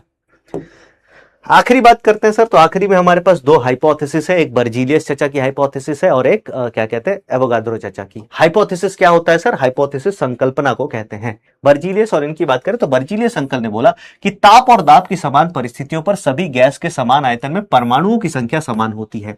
और यह कथन अंत में गलत हो गया, यह कथन आगे चल के गलत साबित किया। किसने गलत साबित करने वाले अंकल थे, एवोगाड्रो। तो उन्होंने अपनी संकल्पना दी, उन्होंने बोला समान ताप और दाब पे समान परिस्थितियों में सभी गैस में समान आयतन में अणुओं की संख्या समान होती है। और ये क्यों होता है, क्योंकि आयतन जो है वो नंबर ऑफ मोल्स के समानुपाती होता है किसी भी गैस में, अगर समान ताप और दाब है। तो यहां से ये सारी बातें चलती हैं। इन दोनों को आप नोट कर लीजिएगा, बहुत ज्यादा इंपॉर्टेंट है नहीं ये, जब जहां पे ज्यादा जरूरी होगा वहां पे मैं इसको पुनः आपको पढ़ाऊंगा और फिर से पढ़ाऊंगा। समय हो चुका है आपके हमारे हम सबके प्यारे राज दुलारे पपलू भैया का। तो मेरी तरफ से आप सभी की तरफ से पपलू भैया को ढेर सारा नमस्कार। पपलू भैया अपना आशीर्वाद हम सभी पर बनाए रखें, पपलू भैया अपना आशीर्वाद हम सभी पर बनाए रखें। आज के लेक्चर में हमने क्या किया सर, आज के लेक्चर में हमने क्वेश्चंस किए सर, है ना, अच्छे अच्छे क्वेश्चंस किए खूब सारे। अब मैं आपको एक सीट प्रोवाइड करूंगा 1 से 2 दिनों के अंदर, जिसमें लगभग 40 से 50 सवाल होंगे और फिर उनको हम डिस्कस करेंगे, है ना। हाँ, क्वेश्चंस करने के बाद फिर हमने क्या किया सर, क्वेश्चंस करने के बाद फिर हमने नियमों के बारे में पढ़ा। और नियमों के बारे में मैं आपको अभी भी कह रहा हूं, आगे भी कहूंगा। इसी के लिए मैंने इस लेक्चर का मोटा हिस्सा, ज्यादा बड़ा हिस्सा क्वेश्चंस को डेडिकेट किया, ना कि नियमों को, क्योंकि नियम से उतने सवाल नहीं आते हैं, है ना, नियम से उतने सवाल नहीं आते। होमवर्क की बात करें तो आपको जो भी डीपीपी मिल जाएगी, सभी डीपीपी आप कंप्लीट कर लेंगे सर। फिर मॉड्यूल से आप सभी सवाल अब अटेम्प्ट कर सकते हैं। बस याद रखिएगा, तुल्यांकी भार के सवाल को छोड़ करके कहीं पे भी ग्राम तुल्यांक और इनसे रिलेटेड कोई भी चीजें होंगी तो इसको आप नहीं अटेम्प्ट करेंगे, बाकी आप सभी सवाल अटेम्प्ट कर सकते हैं। तो इसी के साथ आज का लेक्चर हम यहीं पे करते हैं समाप्त। हम मिलेंगे अगले लेक्चर में, जो कि है कल भी मैं शायद यहीं से क्लास लूंगा, है ना, कल भी मैं शायद यहीं से क्लास लूंगा। 2 दिन का सेलिब्रेशन है तो रुकना पड़ेगा यहाँ पे। तब तक आप अपना अपना ध्यान रखिए, खूब मन लगा के पढ़ाई करिए। सर नीट के पीवाईक्यू क्यों नहीं कराए हैं सर? यार नीट के 3 पीवाईक्यू है भाई, पिछले 5 सालों में 5 पीवाईक्यू है। 5 पीवाईक्यू क्या करवाऊं डिस्कस? तुम खुद कर, तुम देखते अगर नहीं कर पाए तो मुझे बताना, तुम देखते अगर नहीं कर पा रहे हो नीट के पीवाईक्यूज तो तुम मुझे बता देना। चलिए इसी के साथ यहीं पे हम खत्म करते हैं, आपके फिजिक्स का भी लेक्चर है। बाय बाय, टेक केयर, जय हिंद, अपना ध्यान रखिए, खूब मन लगा के पढ़ाई करते रहिए। Bye bye.